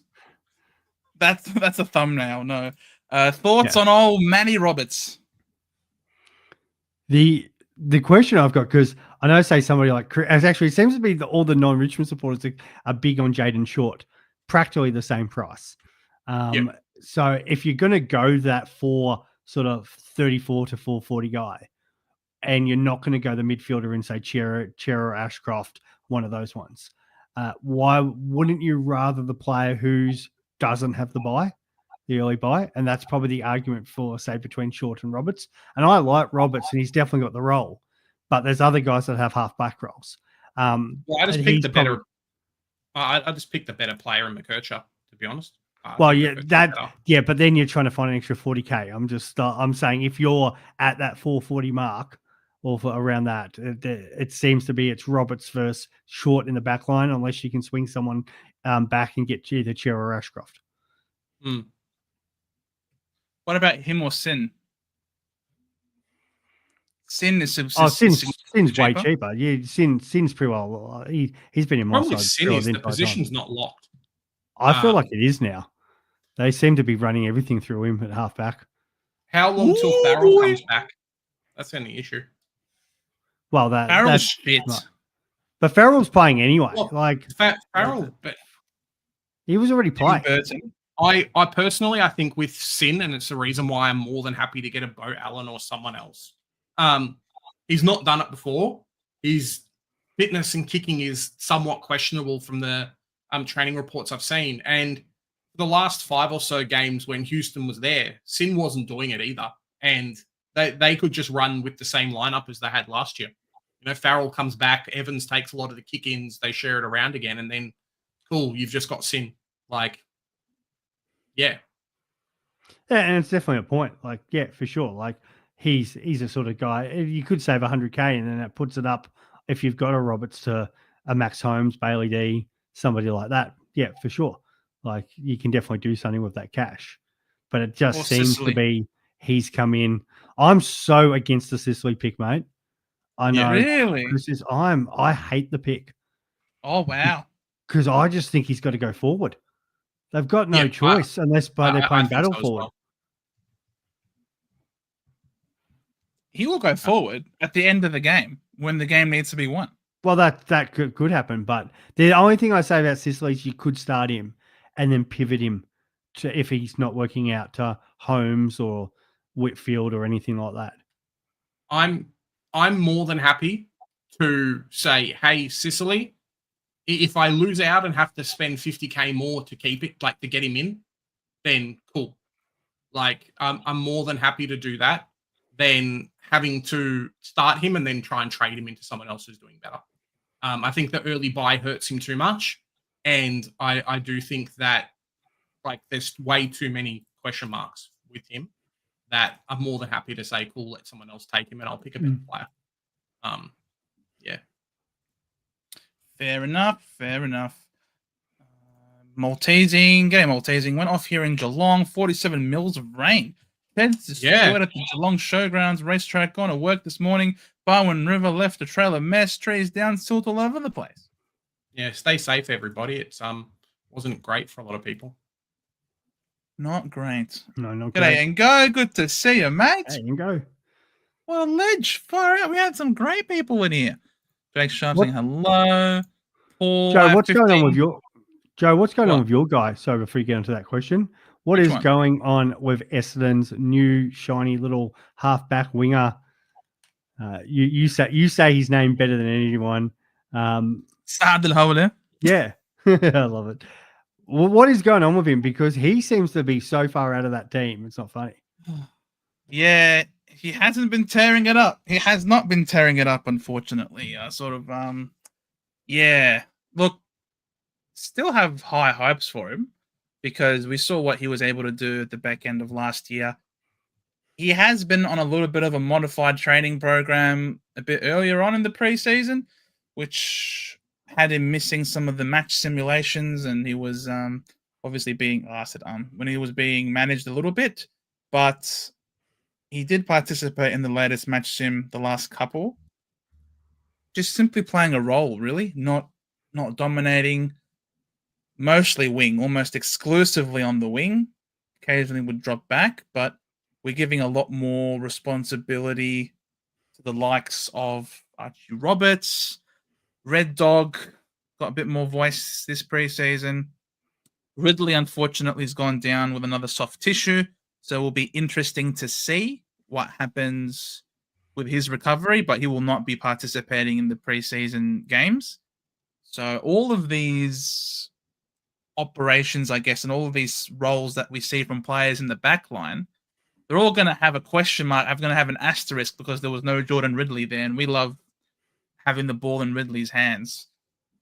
I think you can afford to build a team not having Saad Al-Hawla on the bench at this point in time because his role was always going to be on a wing anyway, and wingers aren't necessarily the best scoring options. There are a lot of similarly priced players that are a bit more locked in. There are some that just have better roles in general. So for me, I'm not going to have. I don't have Saad in my team at the moment. Yeah, neither do I. Yeah, I think kind of at the start that the glamorous part about him was the start of the preseason. Kind of, hey, look, we can lock in this player as being best 22. I still think he'll be good and he'll be best 22, but as a few more defenders and whatnot definitely become more available, there ends up being just better picks. And look at his performances in the VFL were really good. 22 disposals over here, 20 disposals, 31, 19, 21, 26, 24, 33, 25, 27, 21, 27, with quite a few marks. He's tackling, and he was hitting the scoreboard as well in some of the games. So he can play. He can absolutely play. Just hasn't turned it on just yet. Well, it's all right. Round 1 isn't tomorrow. Or round 0 isn't tomorrow. There's still time to pass under the bridge. But you naturally want to select the players that have had the ripping pre-seasons because they're ready to hit the ground running come round 0 or round 1. So there are plenty of other options apart from him. If he does come good, then hey, chuck him in your side. He's not going to cost you the world. Hey, Joe, is Slick Willie Sedernut in Essendon's best 8? He's actually been quite good in the last couple of match sims. I'm not going to say no, but there is no doubt Elijah Sardis has been, without a doubt, the shining light, as McLean says here. He's been nothing short of dominant, bursting out of stoppage, streaming forward, clean ball use, which is something that we're not used to seeing from him. He's put in a mountain of work over the preseason to improve his disposal. The preseason looks amazing. Of course, playing against real opposition's a different matter, but you have to first be able to do that against your teammates before you can take that next step to do it against opposition. So we'll see what happens there. Yeah, we'll see what happens there. Fingers crossed. He was a real slider in the draft, and a lot of people have high hopes for him. Lethal, cheers for bringing some cheer on Monday again, lads. Finally, the month of practice matches. 100% Lethal. There you 100%. go. I think Kano was talking about it, but a few other people as well. Really does seem like preseason has been shorter and shorter and shorter. I mean, he's put up some dates and things like that too, and it definitely shows. But crazy to think, like, February's just started and we've got 30 odd days until round 1. Like, it's bonkers. This preseason, maybe it's myself being busy and a few other people, but this preseason has definitely got very, very busy. Yeah. I like Green, but I'm scared of early buy. I don't think that necessarily should be a big concern. Because if you're starting someone that has the early buy, it means you're avoiding the carnage that's round 12 later down the track. Especially because there's so much value, I think, in the selection. He's not expensive, and he's capable of being a keeper all year. So it just comes down to fitness, like I was kind of saying. There's so many question marks with him, just in general, that it's a tricky one. What's the GWS run? It's not bad. It's not bad. It's the reason why I'm considering picking up Coast, like a Lockie Whitfield off the halfback. Their starting run's not terrible. It's definitely going to be a pod pick. It's more Green himself versus like the teams he's playing, I think. Well, he normally starts hot, doesn't he? And then dies off. So if you're ever gonna have him, maybe having him at the start when he starts off hot is the best time to have him. Well, it could be true. All right. What else is there? How many players can we have from early buy rounds? I think as preseason heats up, we're going to find that potentially 1 or 2 players from the early buy rounds is okay, because I think navigating like round 12 and round 13 buys is really going to be tricky. Really, really, really going to be tricky, I think. So one to watch out for, but yeah, maybe 6 is probably good from round 12. And that could mean having to drop a Chera or somebody like that. Like, oh man, I'm a Lakers fan. I'm really happy about this. I could not believe what happened as a traditionalist, Shaq and Kobe era Lakers supporter. Oh, I feel like I might be watching NBA again. Because I love the way Luka plays. I mean, who doesn't love Luka? Lick Subs hasn't rucked either this preseason. Well, that's huge then for SDK. Yeah, that's huge. Yeah. G'day, Charles. Good to see you. The What's Maltese up, Falcon. On you, Charles. Yeah, we spoke about it, Sunshine. We definitely think Marriage is a great pick. Absolutely. Yeah. Watch for preseason games, but there's definitely a world, and potentially my current team has him and Hutchinson in there. So you got to take advantage of these cheapo players that are best 22 and they have shown scoring positions before, capacity to score. When May retires, D's will throw the book at SDK. Oh, they should. I think there's going to be a lot of teams that there's really going. I think North Melbourne definitely would have had a look if we didn't have a few players coming on. But yeah, Melbourne, it does feel like the right time for a Melbourne to go for it. I remember a few years ago when they first jumped on May, and then the year after they jumped on Lever, they kind of had a bit of a break. So maybe this is the last year for them to actually do that. They say, cool, we don't have a first round pick. Here's a bunch of money. Force the trade force the selection if they want, plus the compensation. And then, they just say, cool, after this year, we'll start to hit the draft again, I think. They're in the window. They need to win another one because Max Gorn's probably got 2 or 3 years left, and that's it, unfortunately. Yep. I'd like to hear Big J's thoughts on Will Phillips with the Wardlaw news. I like Will Phillips. I think this is the year. Now, in saying that, Wardlaw did run around today at training, so it's not like I don't think he's going to be as injured as some people are thinking. 10 weeks from now is probably round 2 or 3. But I think just in general, Will Phillips, he's coming to the preseason blasting. He's been playing really well, doing everything that he needs to do. As a Supercoach selection, probably not, but he's done everything in his power to make sure that he's going to be he's going to get another contract. And I think that's what he has to do. Because if he didn't, he's done, alongside a couple of other players who are up for contract as well. So, yeah, Will Phillips, great player. His problem's always been not having a set position on field. Because I think when you get him to do one thing, he's fantastic. When you get him to do 2 or 3 things, it kind of flops. And maybe that's a North Melbourne problem and not a Will Phillips problem. But give him a role, give him a job, he'll be okay. Give him a job, he'll be okay. You heard it here. That's it. I think I've got 10 players out round 12. Yeah. And that's where it's like you just got to, you got to be careful of those TDK selections and Cheras and a few other players in the forward line. And yeah, it's it can creep up to you pretty quick. G'day, the Chill. Good to see you. What's up, Bugs? Chill? How crazy is McRae, Smith, Sanders, Daniel, Garcia, and Marich in the That's forward fine. line? I do want to do That's better fine. this year, but mid-price madness is calling. Yeah, it's okay. I think there's so much value to be had, and hopefully it allows you to lock in a few other players throughout the season. Lock in a few other guys. My only issue is it doesn't lock you out of some of those rookie players.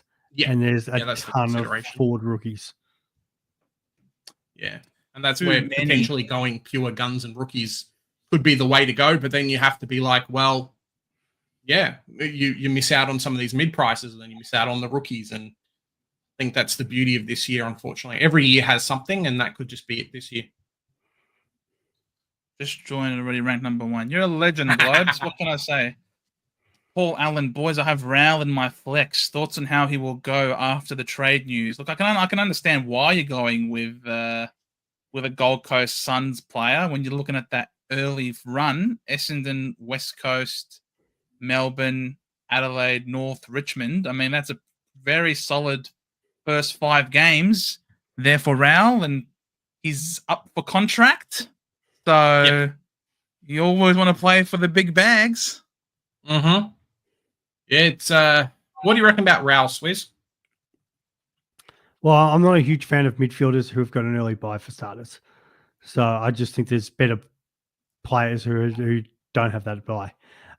The other issue, like if they improve, sure, but I feel like if they're improving, it's because of Noah Anderson. Like his home form was ridiculously off the charts last year. If he can improve his away form, then you've actually got a really good Supercoach player. Where Rowell, the same questions haven't been answered. Like he starts on fire, and it's no problem. But how long can he keep it going? Like he always seems to he's got the Tom injured, Greens. he runs out of gas, all that sort of stuff. So can he continue to develop, and run out games and run out the season for longer? So that's my worry. If you start him and he starts on House on Fire, great. But then that's the other question. Are you willing to move him if things start to go sour again? And that's then people get caught because it's hard to trade guys out like that. Well, there is less people running through that midfield in that Gold Coast side because of the injury news that Sam Flanders is dealing with a back injury, which has halted his pre-season training. There was match sim taking place, but he was stuck on the bike and he did not participate in any of the training drills. So he might not make it to round 0. He might not be in time for opening round against the Bombers, and we will not be seeing him in the pre-season games. So a bit more responsibility on some of these Gold Coast midfielders. We look at the CBAs. I mean, who were the, Tuke Miller, for example, is one that's really flying under the radar. I feel like you got Tuke Anderson, Miller season, Joe. Matt Rowell, Tuke Miller. I mean, this was the trio, and Flanders for a period of time there was getting a lot of them when Tuke Miller was out of the side. He was there. And then when Tuke Miller was in the side, Stan Flanders had a lot less, and sometimes he had 0. So it could be Tuke Miller season. Just flying under the radar that no one is talking about. We saw this guy a couple of years ago. He's one of the absolute best players in the league. Gut runner. Do we have knowledge of how long Flanders is going to be out for? Is it similar to like a Wardlaw situation, or are we looking for half the year, or what do we know? No, we just all we know is that preseason match sim, and he's not taking place in any preseason drills. All he's doing is the bike. Cool. He's only on the bike. So I feel like this guy is being criminally underrated after the 2022 and 2021 seasons that he had. And then obviously injury struck and only managed to play the 13 games in 23. I think Tuchel Miller's being a little bit disrespected. Paddy Cripps review. No, maybe. Not today. G'day, Lumineer. Jake What's up, Sharp's got no Lumineer? idea what to do with the flex spot. It's annoying. Yeah. I've said it before, but I think by the end of the season, we're going to end up picking up, R1, R2, and then R3 in the flex. Just to start the season, though, it really does depend. I mean, do we load up on mid prices in the forward line, and then, as Swizz says, we need to grab the next best cash cow? We can throw in a cash cow at that position. Do we look to stack other positions and then throw a mid pricer in there? I don't think there's a wrong thing. I think there's many options, and you just have to pick what kind of fits in with the best with your team. I don't think there's a stock standard. You must do this.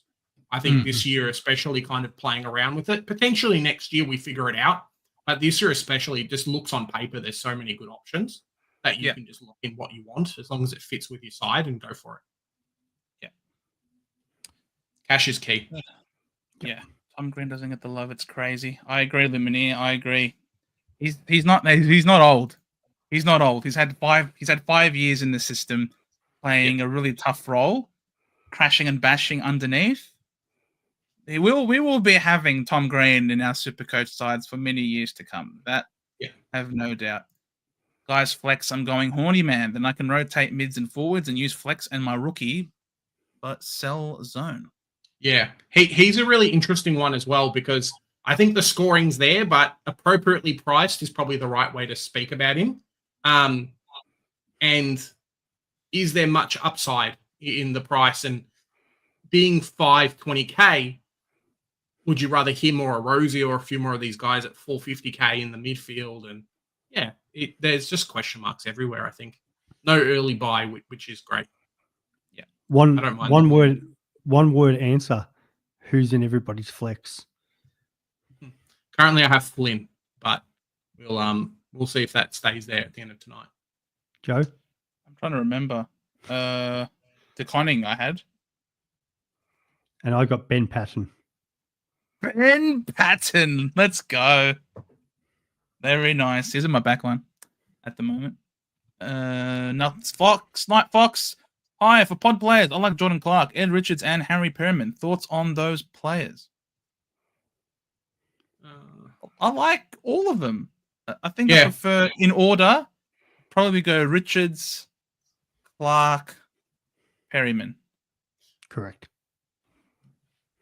I think Clark and Ed Richards definitely have a bit more upside. I think Clark, I'm pretty sure we had him in our at least top 8 selections as players, or at least mentioned in our rankings video. Harry Perriman is not one for me. I think there's so many questions at the Pies that I just don't think he features that much. He's going to be a great player for them, similar to how when Tom Mitchell came across. Like, he's a great player, but in Supercoach, probably not for us a little bit. Vote Swizz. Forget Anthony Albatross versus Peter Mutton dressed up as an opposition leader. The man of the people. The man of the people. Appreciate that. Evening. What about McKennedy now? Trelaw's out. Yeah, look, it's him potentially. They'll be sharing the points. They'll be sharing the points, Tatum. We sort of spoke about the midfield for the Bulldogs a bit earlier. You can scroll back and have a listen to that. Marriage or sin, asks Ian. Tatum goes sin, and Sunshine Crows goes marriage. I like marriage better. It's definitely a left field option that really hasn't kind of been talked about much outside of the last few weeks. Versus Sin, that was obviously December. What happens with Houston? Sin takes the spot, but I think even just forward line, Like, I think the back line is going to have a few more options, and the forward line, you want to try and lock in as much good scoring as you can. So I think marriage could be that for us. It's funny you say that because I'm struggling more with the defense. I hate the defense primos. Yeah. And I just keep looking at going, who can I pick there? And that's like, obviously now Flanders is down. I've got questions on, you got Zorko and McGovern just because of their age. Ryan, it went downhill a little bit for him second half last season because they kind of changed plays. Sinclair now, we've got question marks. Does he play midfield or does he still get to play his half back role? Whitfield we love, but Whitfield can be good 1 year, something field the next. So some of these top options, there's big, and somebody like a Bailey Dell who I love and really want to pick is just another round 12 guy. Max Holmes has got an early buy. So there's so many people frustrated. There's so many reasons not to pick so many of these guys in defense. And I think that's doing mine and a few people's head in more than what maybe the forward line, because I just see there's a ton of forward options. Yeah, I would 100% agree. I think there's maybe not as much value as we've seen previously. I mean, there's no Nick Martin at a super cheap price. There's no Sheasel at like 500K. But I think you could probably get away with a few more, like, hey, I'll take 4 and then rookies, or hey, I'll take 3 and then some rookies and things like that. Versus the forward line, where I look at it, there's so much mid-price of value in that forward line that I almost don't want to take some rookies from there. Like, if I miss out on this 200K guy that's going to get to 400K in like 5 weeks, how much is that going to hurt me? Versus like a defender rookie, well, cool, we'll just slow burn and then we're good. Yeah, maybe it could be go and field all those mid prices in the forward line that all have good roles. In the midfield, play those gun rookies who appear to have those good roles, and some of those forward rookies have mid status, like Elijah Hewitt, for example, playing in the guts. Bo Allen playing Kako, Max Hall, in the back line. Kako, exactly. A lot of these good forward rookies also have mid status, so you could potentially just go full mid pricer in the forward line. Maybe have the extra rookie in the midfield, paying up for the top dogs, because you might anticipate that these rookies in the good roles might score comparable to the mid prices that people are bringing in, like a Peatling or a Hollands potentially, that a lot of people are considering in the mid pricer section in the midfield. You could play a Bo Allen, Elijah Hewitt, and then in the back line, having gone a bit cheaper in the midfield, you can pay up for some of these really uber premiums that you think are locks for top 6.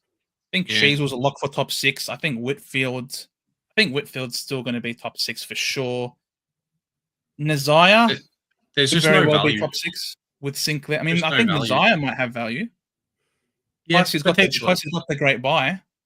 Yeah, outside of him though, I think last year we had so many like cheaper guys, and then now this year, as we says, like, you're not happy because there's no good value players. Yeah, that's why people are looking at. That's why some people are looking at Jaden Short.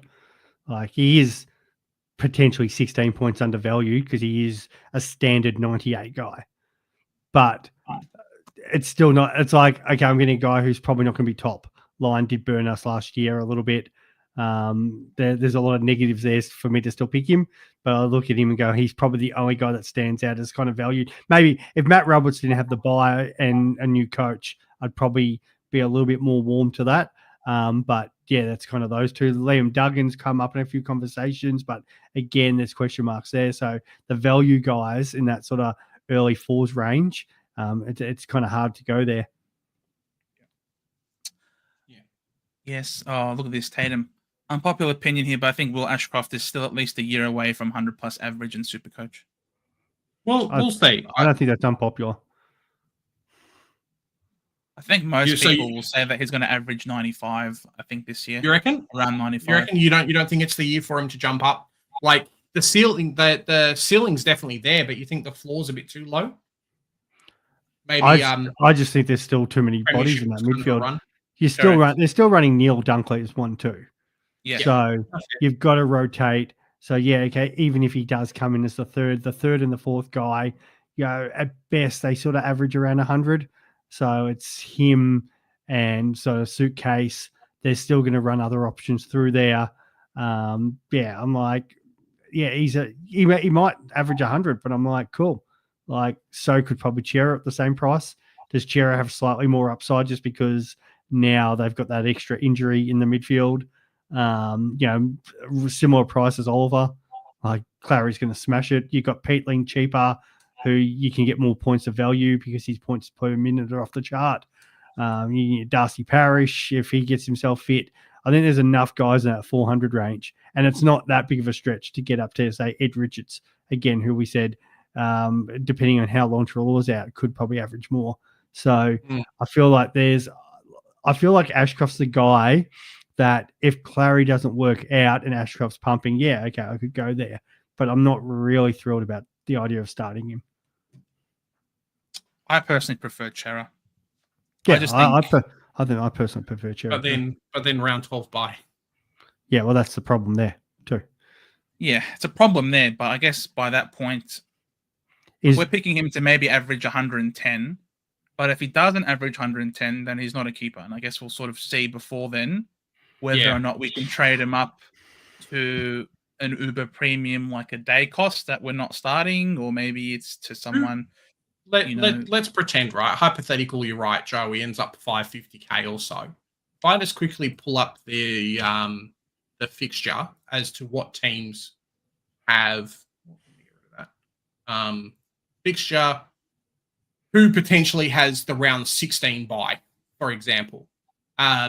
Is there anyone from the Lions, the Cats, Essendon, or Giants that you might consider offloading a Chera for? Yeah, but potentially, right?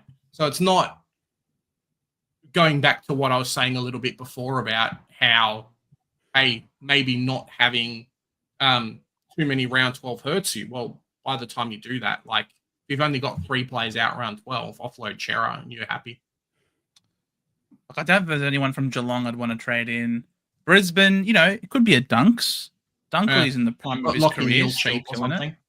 Locking in for cheap. I think Zach Merritt for sure you'd have to have in consideration. Maybe a Nick Martin in the back line. Like, Nick Martin's playing the Jimmy Hurd role of just following the ball everywhere. So he could be there. West GWS, you could be. If you haven't got Whitfield by then, maybe you finish your back line with Whitfield. I don't know. Wouldn't be too many, but there are a couple that you could trade into there, especially the Merritt types in round 16. Yeah. So it's not the end of the world. No, it's not the end of the world. Livingston might even play as an R3. There you go. Interesting. Blast from the past. Hello, gents and Joe. All right. I love it. It's gents and Joe. I'm not a gentleman. Really, Charles?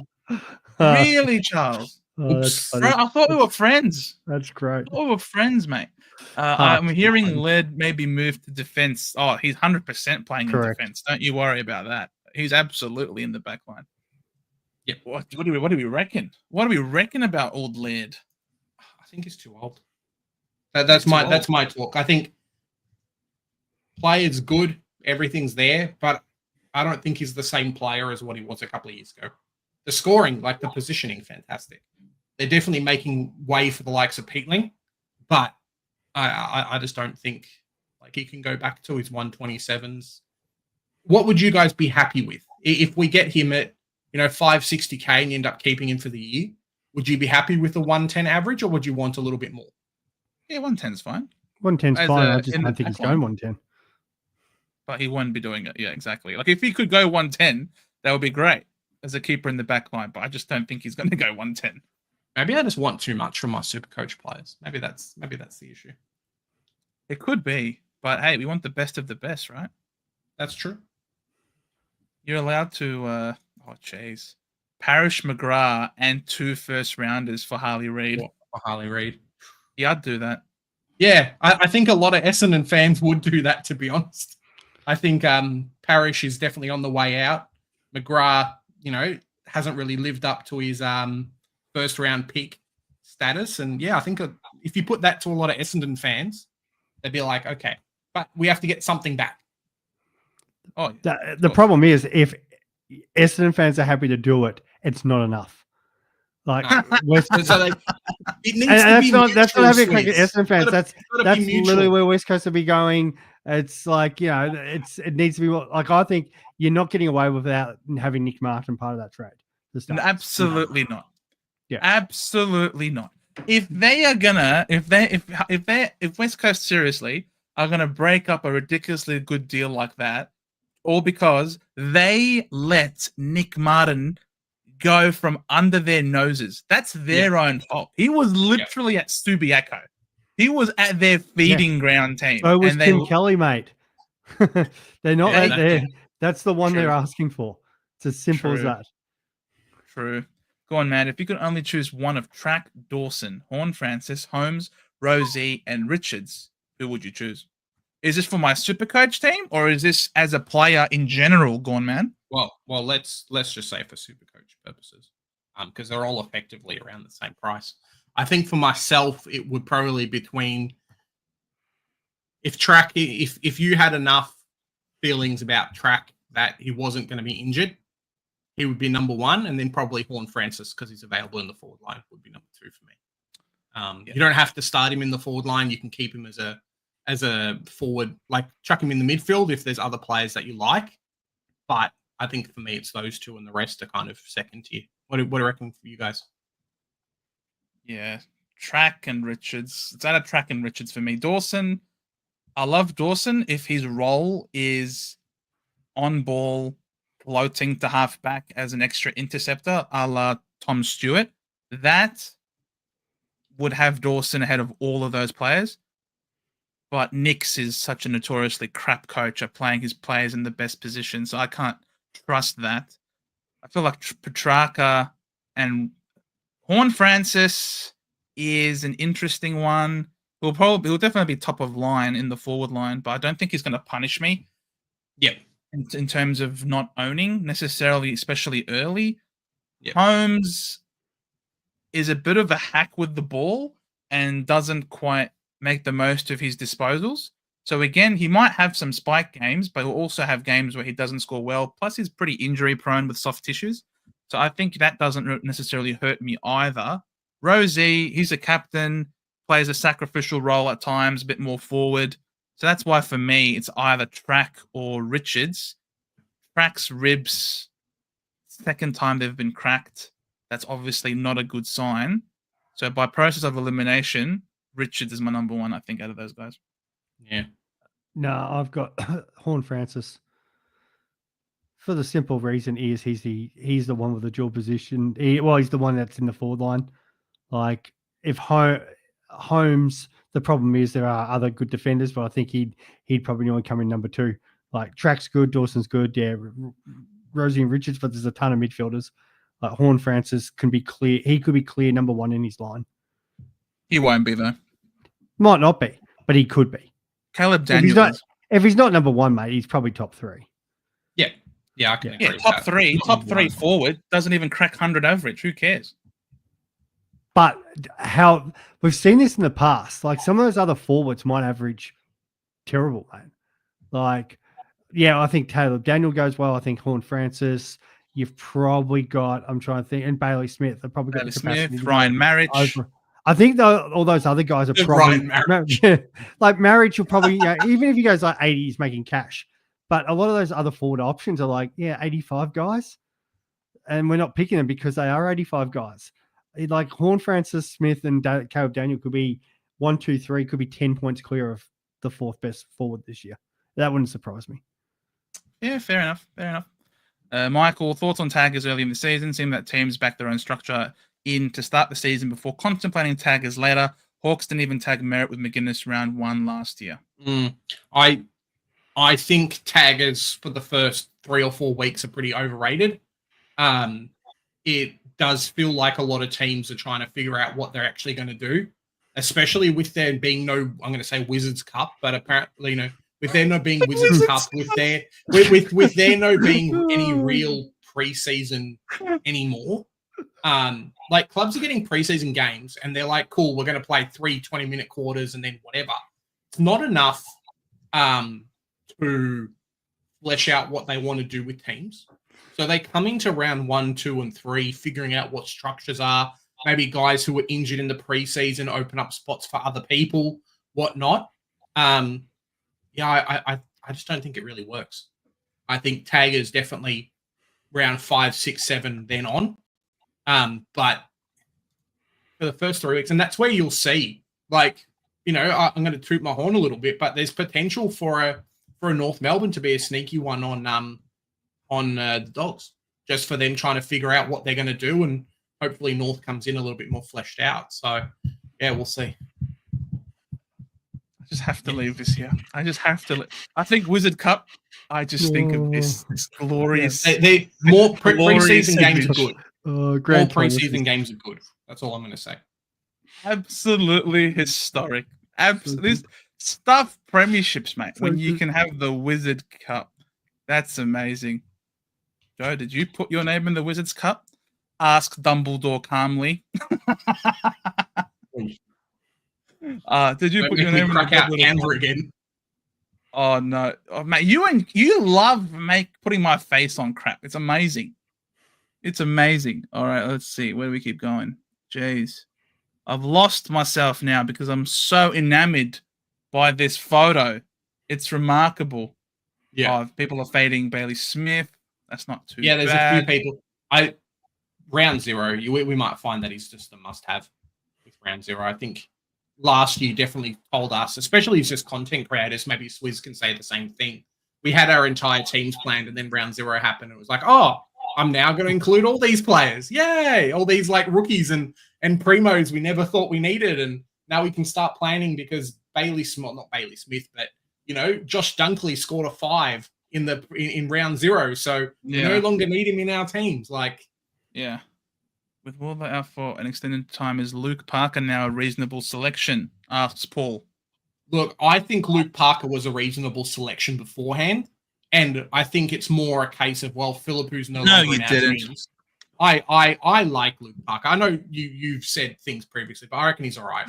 Kind of seeing how I had 100% question marks about him until I saw him at training and saw how he's moving, but also like where he's lining up and things like that. I'm more than happy to have Luke Parker in my team. He might be a keeper in the position for the whole year. Like close to 100 average.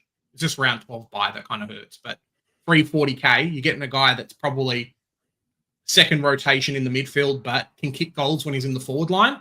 Like, cool. Fair enough. Yep. Yep, sure. Sunshine, what about Cody Anderson as a roughie on the bench? I mean, you could go for another 1/3. I mean, there's Gross or Gross, however you pronounce it. Seemed to be, I think it was declared best on ground in one of those practice games there. Then again, he was playing against the Eagles, so hard not to look really good playing against the Eagles at this point. So time will tell. Time will tell who the rookies are on the bench. Hugo Garcia for sure. Absolutely wooden spoon data. Hugo Garcia looking the real goods inside mid, filling in exactly where Philippu was. Definitely going to be adding him to our Supercoach sides, I think. Plus, he's got the great buy. I think it's hard to fade him personally.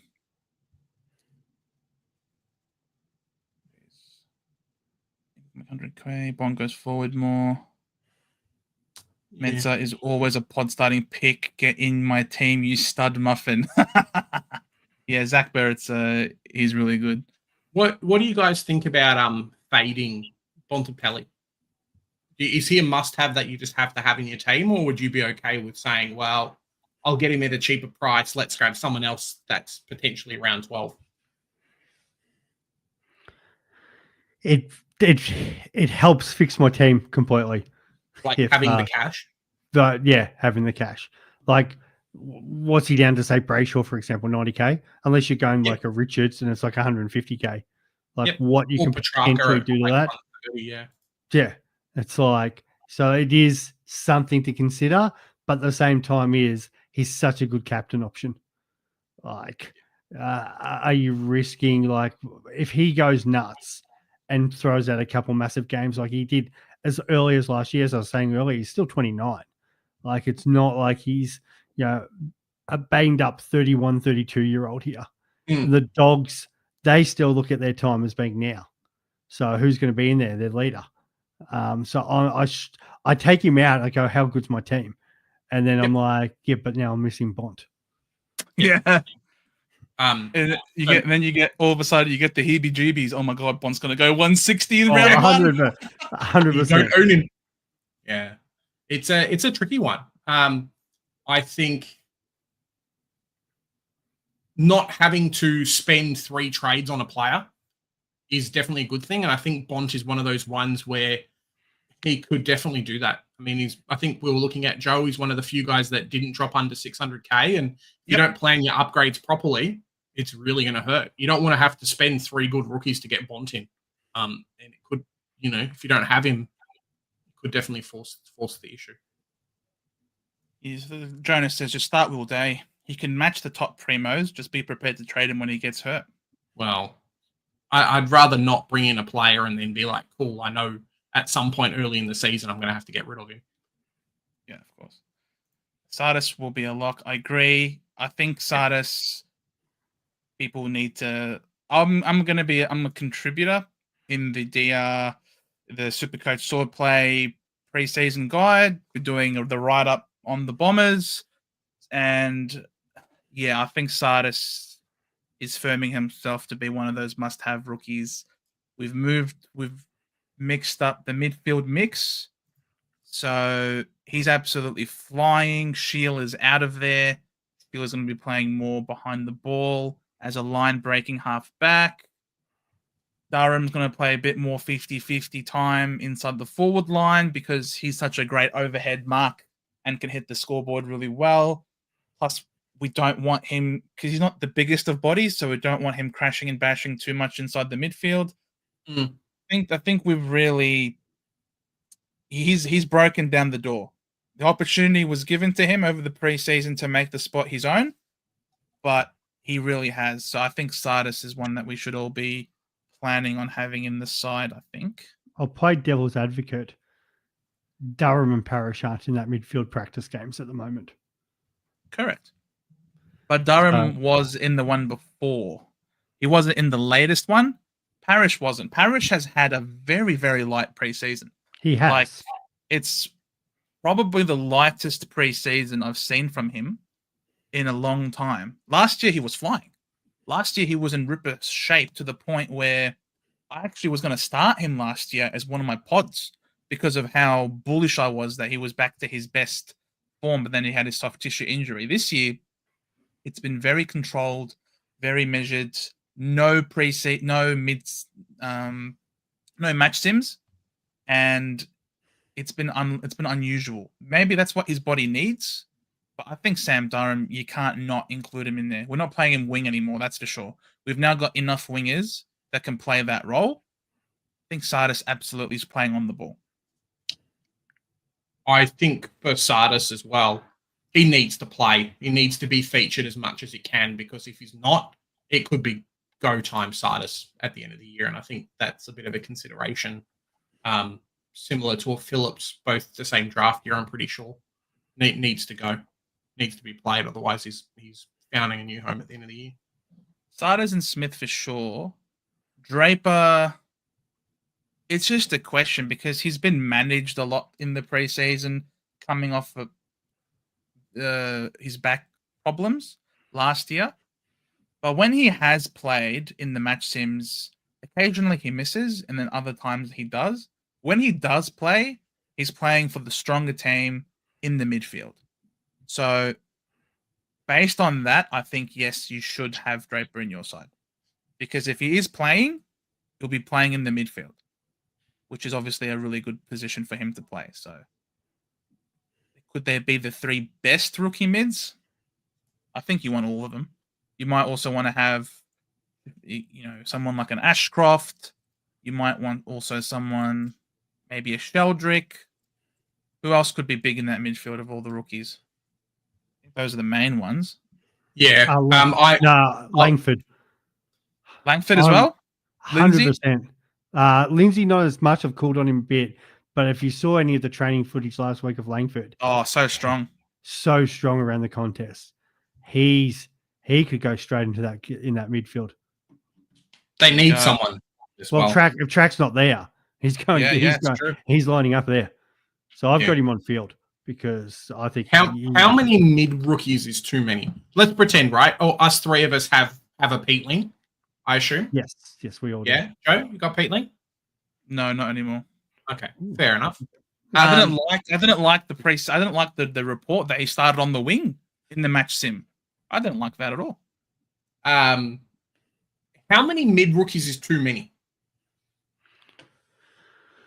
You could potentially go. Well, this is the thing, because are we all running Clary? Yes. Yeah. I currently have Clary. Yeah. So most people out there are thinking going with Clary until something goes wrong, but we've got Clary. So are you looking at going 3 premiums plus Clary and then the 4? Or most people are going 3 premiums, Oliver and Peatling, and then the 3 on field. Yeah. So that's the but the problem is all the best midfielders all the best rookies are midfielders. So like Xavier Lindsay's come out on my side just because he was looking to play a bit more half back. Now he's playing a little bit more wing. So I'm like, oh, there's one that I could potentially live without. But then we're talking about Sardis, we're talking about Draper. I'm a big fan of Nevitt down at Geelong. There's so many options there, and that's without even putting in if you want a dual position player in that midfield as well. So we've got options, and you can kind of go either way. There's just so many good 450k players as well with so much value that like you negate having one of those because now you can have Chera in your team or Ashcroft or Oliver or because there's so much value in the midfield as well.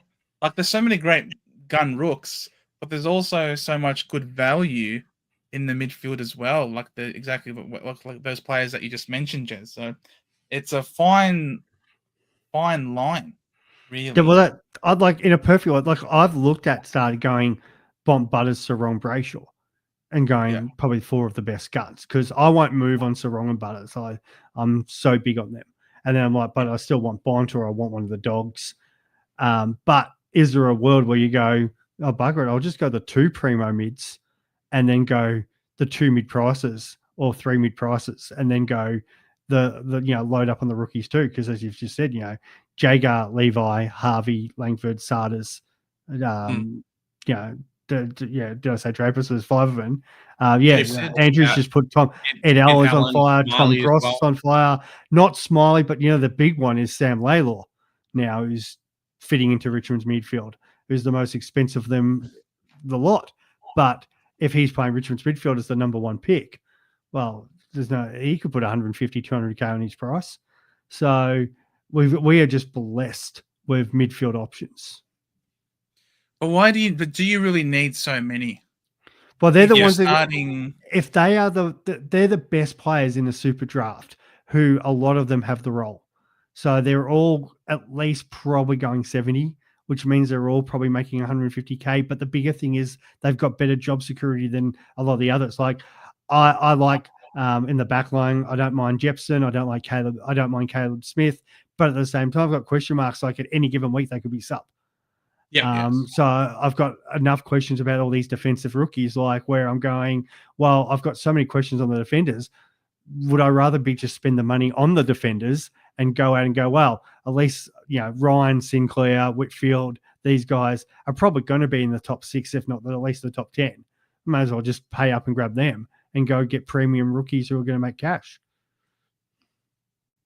Yeah, that's fair. Fair enough. No one has mentioned my man Doc going down back line to the old pig role. I think he goes 105 plus average this year. He's not. There's a guy in Carlton that is, and this is the talking about when we're, trying to fill those midfield roles, those spots with round 12 players. But Ollie Hollands, Hollands to the moon. Absolutely. Yep. And that's the thing too, is take Ollie Hollands and then potentially to be like, cool, by round 12, if he's not worked out, he's made me a bit of cash and see you later. But then how do you fit everyone in? And we're going back to the same conversation that we've just had. Yeah. Talk to me about Stewart. Surely he gets back to 105 average with him playing his pig role as normal. No. Too old. Old. They've got a guy named Humphreys. Humphreys. Lawson. Yeah. Don't mention my Lawson Humphreys, boys. I love Lawson Humphreys. He's going to start getting his hump on, mate. Don't you worry about that. Like Gold Coast run Anderson. I know you're a big Anderson fan, Causa. If they didn't have a buy, I might join you. This round 0 is doing my head in so much because it's the teams that are on it. Like nobody could have cared less if it was my boys playing again this year. You know, it's even if it's actually good teams now. There's a couple teams there where it's just like, what? Just why? Yeah, it's for yeah. But again, like the whole thing is, so okay, you've got the premium player. So okay, you lose 100, 110, 120 points. We know it's going to get covered by a rookie. That rookie could be anything from 30 to 100. So if they score 100, makes no difference. You miss Anderson for the week, great. You're still flying. If that's 30, then you're 90 points behind anybody else who chose a premium, not from a buy round. And then you've got the problem of Anderson. Can he close the gap on his scores from home versus his scores away? Because him at home is just off the charts. But him away was, you may as well play a rookie ahead of him. Yeah, it's true. Yeah. It's true. Thoughts on LDU at M2 with Wardlaw out could help Parker as well, playing more mid. Parker, yes. LDU, no. I think it's a watch because he's packing his bags. Get in that cash.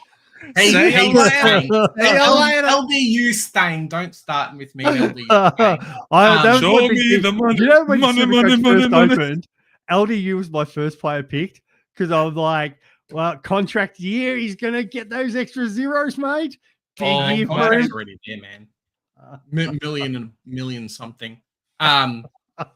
No, I just think grab LDU after the buy, see what's up with him. He's probably a little bit too expensive for what he gives us to start with. Wardlaw, 100%. Chuck him in. 100% chuck him in. Love Garcia for sure. I love him. Hearing great things about Sardis. Yes, I think so. Flanders injured is going to be interesting for sure. Peatling or Sardis, stuck on who to pick.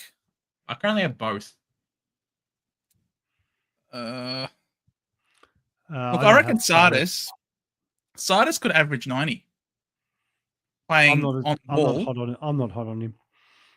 On who? Sardis. All right. Your loss. Your loss. I can live with it. Can't have it all, mate. I know, mate. Like, I need to see it with everybody there. It's like I actually don't mind Essendon's midfield if everyone's fit and firing. You know, it's Merritt, Parrish, Caldwell, Durham, the first guys in there. Nothing against Sardis, but he's M5. It's just Durham's not going to be in there more than Sardis. Mate, I like Durham. So do I. But he's also so good as a forward, though. That's the thing. When you can play multiple positions, you can play multiple positions. Well, you can. But you've got other guys that play forward, don't you? You've got Gresham, Kako, Perkins. Yeah, but they're not running through the midfield. I know, but they still take up forward spots. Yeah, they take up forward spots, sure. But we've got forwards Guelphy. Can you have in a game, mate? We got no Guelphy, though. He wasn't playing anyway.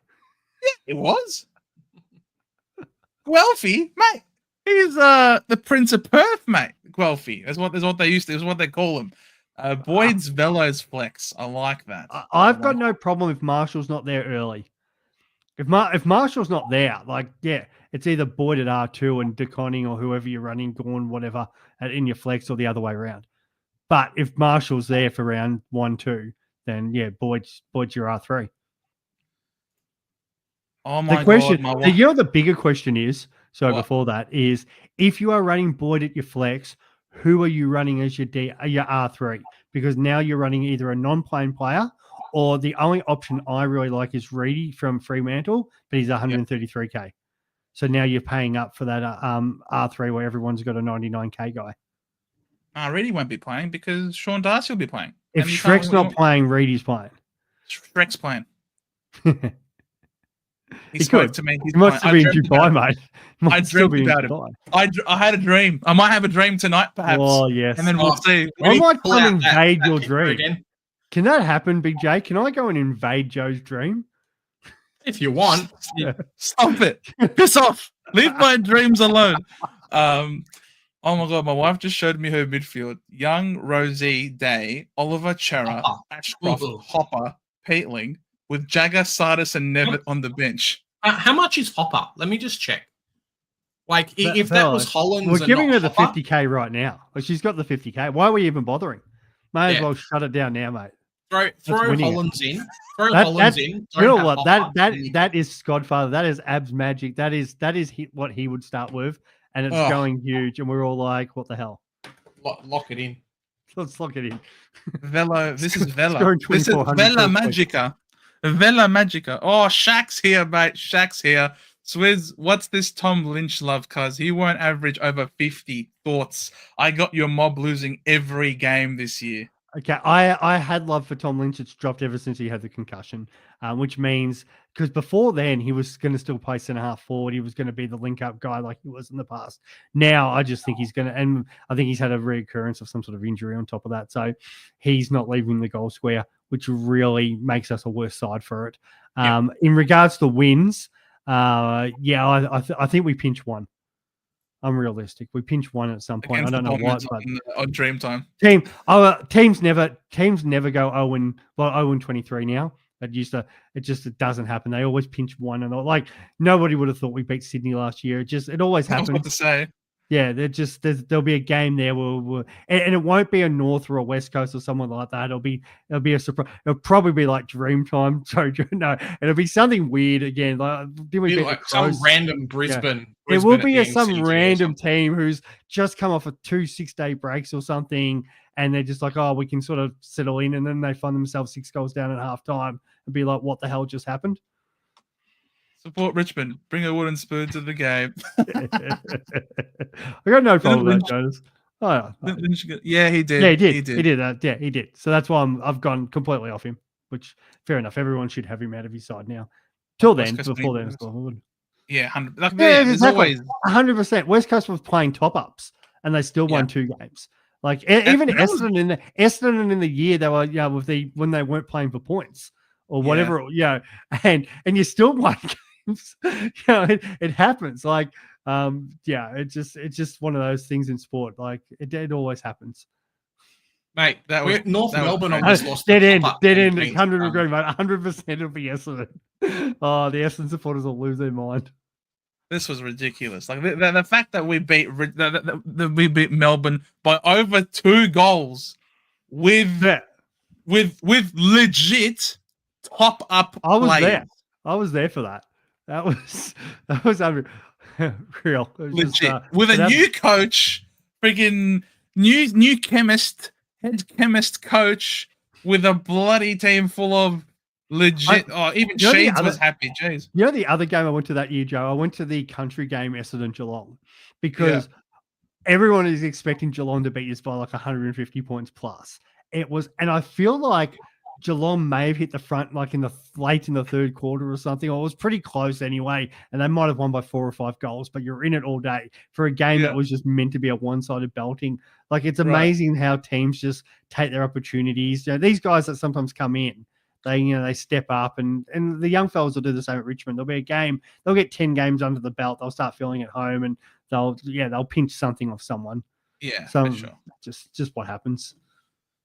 Essendon aren't Essendon until later in the season. Hang on, that's a good question. Where is that?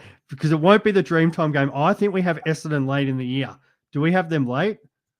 Or is that late enough for you guys? Round 18. Is that when the drop off happens? Is that when the drop off starts? Reid out, Cox out, a few other players. Yeah, But all the players. people All the signed players. their holiday plans for September. So it's usually the Bombers down. You'll be third place by then. And then the downfall happens. Yeah, Essendon a lot. That is Essendon in a nutshell. Essendon in a nutshell, 100%. To throw a curveball out there, what about old Spargo? No, Burks. No, that's not even a curveball. That's just a straight up stinker, mate. Sinker. Go Janko. That's a better question. No. Listen to the life. You tell him, Cheese. You tell him. Up 3, mate. Up 3. Up Thanks 4 for now. the awesome live stream, legends. Anytime, boys. Yeah, anytime. go Janko. Janko's a great one. Yanko. It's Yanko, bro. You gotta be cultured. Yanko. Boys. Sorry. How many potential keepers have you got in your teams at the moment? I like this question because so many people are using the word primo very loosely out there, including my co-host Chris. Let's do maths clickbait content. And as I know you said, about the clicks, but geez, there's a difference between a primo and a keeper. So in regards to mine, it's hard because like Mills, we're expecting him to be a keeper, so let's count Mills as a keeper because as much as he's technically a cash cow, we think it is. So, and I'll see Peatling. I don't think so, but Clary. I don't think Peatling's a keeper, but I think Clary is. Yeah. So it's and you hope like the likes of Caleb Daniel and Jack McRae and Bailey Smith and stuff end up being keepers. I think they're fine to be called keepers. They're not primos, but they're definitely keepers because they can finish top 10, if not top 6 in their line. I think if you can start your team with like 14 and then you've only got 18 trades or so you need to do like locked in 1-for-1 to finish off your team, I think you're doing very well. I think if last year showed us especially that 12, 13 is probably not enough. And with the plethora of really cheap guys in the forward line, like there's no real excuse. Yeah, it's got to be 4. I think most people are going to have a F1 in like a Horn Francis ranking, and it's McRae, Smith, Daniel. Some people I know in the chat have said they're not going Smith, but they might be going an alternative there. But let's just most people are on that. Most people have got the 2 primo rucks. Like legitimate primo rucks. So there's 6 there. And then if you're running, say, a Sheasel, so 7, then you've probably got Mills 8, 2 other maybe defenders or 1 defender, and then you've got the midfielders in Clary, Sarong. So realistically, it probably should be 14. Yeah. I think as well, you have to balance that out a little bit with how many rookies have you got on field, and are they good rookies or are they guys who could end up being a bit inconsistent? Lots of things to factor in at the moment. That's one of the winner the other year. It was absolutely brilliant when the missus looking at me with despair. Oh yeah, that was the Dreamtime game. That Globes, I'm not even joking. I legit dived to the ground. I almost broke my back and my neck in the process, but it's what we do for this great club of ours, mate. They put us through so much pain, and we just keep coming back like suckers. Is Kako... Guys, by the way, we've had quite a few viewers consistently all night long. 80 or so. Good work. You guys are absolute legends. Would be much appreciated. Much appreciated if you like the stream. If you're new, subscribe. I think all you guys are subscribers. I just recognize almost every single person in the chat. Honestly, we've got such an incredible community. Massive pat yourselves on the back. Please hit the like button so that you can get the algorithm going and our content can get pushed out to more people, which means more viewers, which hopefully means continuously building our great community, and hopefully we can at least somewhat get closer to those boys as Supercoach Insider who are absolutely flying. And whilst you're here, if you haven't, subscribe to them still. If you haven't, go for it, Swiss. I was going to say, there you guys fly. I know it's hard for you guys because there's obviously so much content. We're the same. We get in the same boat. Like people always ask me, it's kind of who do you watch and stuff like that. And it's always hard for us because, we obviously spend so much time on each other's podcasts. But I come on here because apart from the fans, because I know a lot of the fans cross over, but these boys have come on my pod this year already. So they did the North and the Essendon pod, which I do really appreciate. So between centre bounce insiders, I know like DR, Skodfather, we're all doing good work. We're all really good mates outside of streaming away. So it's for sure. If you can like and subscribe, all of us, and even I said to a mate the other day, even if you can't go back, like say it's a live stream tomorrow and you've already watched this, and you work an office job or something like that, just put it on play without the sound on, or do one of my videos and put it on play without the sound on. It actually does wonders for us. If you've got a wife's account, just put it and play it for us. Like, I don't care that you're not watching it, but it does help. It does really help. So yeah, thank you for everybody who's come on and supported the boys, because these boys deserve it. Oh, cheers, mate. Oh, look at this one. Look at this one. The real question is, how many fake primos you pick, boys? Good, Shaq. Good. How many fake primos? Season over. Too many. Too many fake primos. No, that's why you pick the best of the best. If you have any questions, ask Shaq. He'll tell you who the fake primos are. Don't you worry about that. Yanko's asking you, Swizz, if you think young trainer gets the game early. It's not out of the question, actually. I was sort of worried because it's a little bit of those concussion injury issues, and I didn't want them to really risk him. I think because he's going to go down back first. So I wouldn't be surprised if he gets an opportunity at some point, but I think we're going the long term on the with a lot of these rookies. So just one to watch, but I wouldn't be banking on it. There's a few other guys trying to put their hand up for the defense as well. Oh yeah. I wonder if someone like a North Melbourne kind of hurt themselves too much with playing too many rookies at the one time. So you've obviously drafted a huge amount, but it all kind of starts with a VFL team. Yep. It will, for sure. Yared, you are a Thank you very much, generous. Buddy. You honestly, it is remarkable. Can you see the love heart? I'm trying to put the love heart in the corner there. There's a love heart. That's an awesome effort, Yaron. Oh, there we are. Mate, Awesome, Yaron, you're an buddy. absolute love. You're an absolute superstar, mate. Thank you so much once again. Oh, you legit have some of the best members by my next around. live, Yaron. It's true, Globes. It's true, honestly. Like we are genuinely blessed in this community. It's always good fun. It's always a laugh, mate. Mate. And then you've got that people sort of like stuff Forza. helps us like immensely.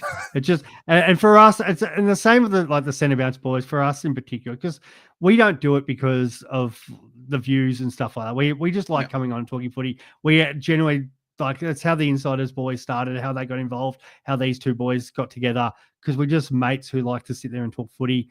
And if one person was watching, if 100,000 people watching, it makes no difference. But it does help when you guys come on, because it's these questions. It does make us more energetic when we're talking away. But we just love being here talking footy. So, but when you do stuff like that, it actually allows us more time to invest back into our podcasts and stuff, and give you guys an actual half decent production. So, that's a super effort, Yaron. Can we throw the banner on there, Joe? See what it looks like. I haven't even tried. Wait, how do I do that? I sent it to you. Talking about half decent production right now. While you guys are fiddling around with that, who else have we got there question wise? I did see another one. My call is North have more wins than Essendon this year, potentially. I think it really starts off with North need to come out of the gates and go bang. If we do that, I think we may get there. Question for Big J and Joe: who's your cheap rookie pick from the Roos or Bombers? Mate, I love a good Finn O'Sullivan. I think he's going to be like the sneaky selection. The only problem is he fits in with so many other good players at that price, like Lindsay, like Langford, like Sardis, quite a few others that are all kind of around that 190K mark. But just looking at O'Sullivan in training at the moment, he's just phenomenal. Do you have an early rookie pick, Joe?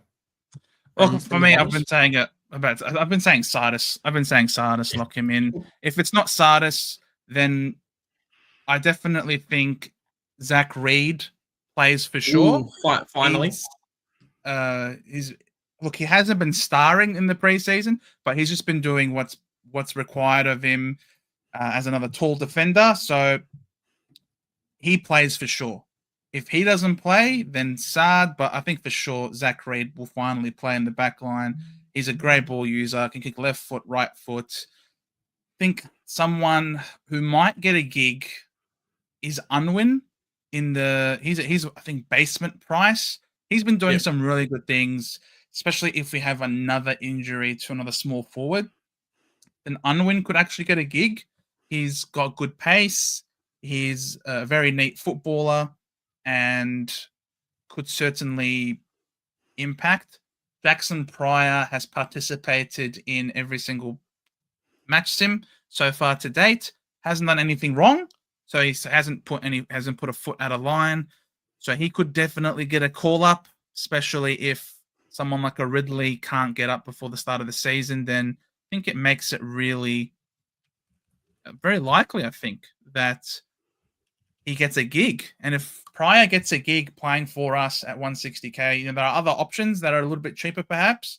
But keep a lookout to see if he gets any kick-ins, because he has had some kick-ins in the preseason, which could be really, really impressive. So Archie Roberts is not rookie price, Yanko. He's definitely more expensive, and love him to bits. But he might have some times where he's playing a bit on a wing, perhaps. He's got a beautiful kick, and we do want good kicks coming inside forward 50. So Archie Roberts will not be playing predominantly in the back line.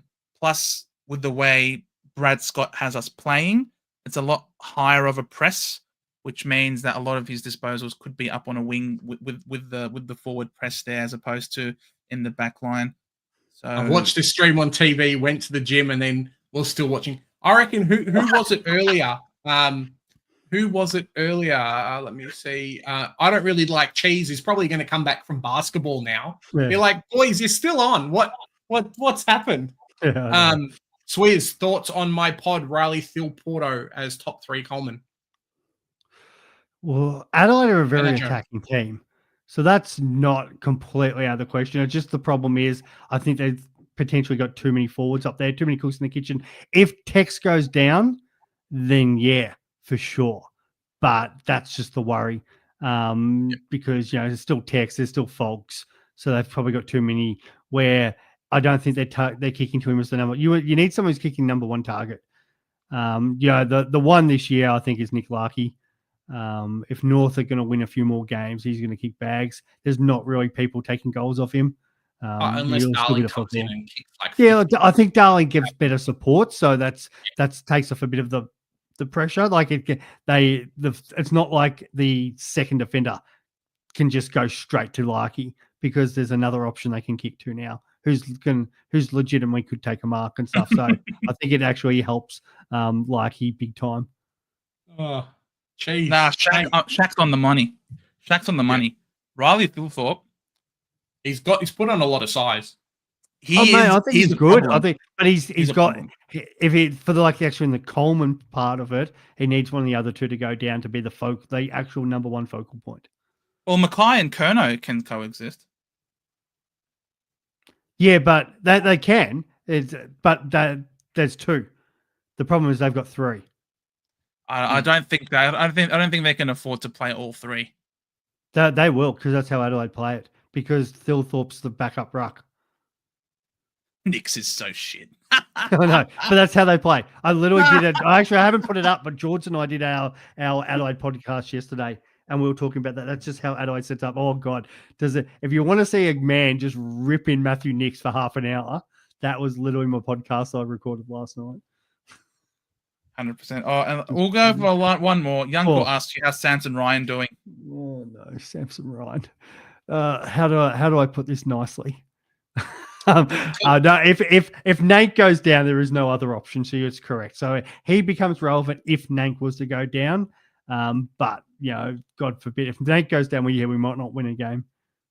Yeah. Does the flex pick always replace the shooter score? Yes. Yes. Yeah. And then obviously, if you guys DPP, you can interchange between those positions. DR and I talked about this the other day. This is where, even if you're not like a BBL fan or an NBL fan or anything like that, when the other Supercoach games come around, even if you log in and play the first round, it doesn't matter if you followed it through, because the people who've been playing BBL have got a massive advantage over everyone else, because they've been playing with the flex position already and seeing how it can work. So it's just you start playing with different ideas with it.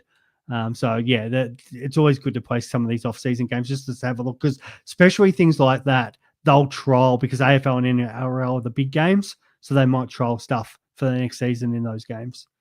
Nice. Guys, if you haven't already, jump on the league code. It's going to be there. We'll put out some videos talking about what we have, but you guys know, grab a shirt, You get the highest ranking for the year, highest score in the league, ends up with 2 tickets to AFL next year, and then AFL voucher as well. So jump on there. If you haven't already, smash that sub button. We have got a few people already from today. I have been checking that out. So thank you very much. Yeah, guys, you Thanks guys are very much. absolutely. What do I win? What do I as a win, member. mate?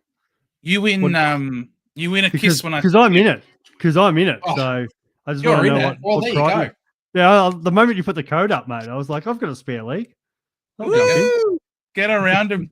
Nah, thanks so much, guys, for watching. Swizz, thank you so much for taking time out of your busy schedule to help out in the chat and then coming on and talking. It's always an absolute pleasure talking to you, mate. Oh, I love it, boys. Love you, boys. Love the fans. Oh, 100%. We've got the best fans. Thanks so much for coming, guys. Really appreciate it. Like, subscribe, all that jazz. And we'll see you all in the next one, because here at the Centre Bounce, we do the hard work so you don't have to. Bye for now.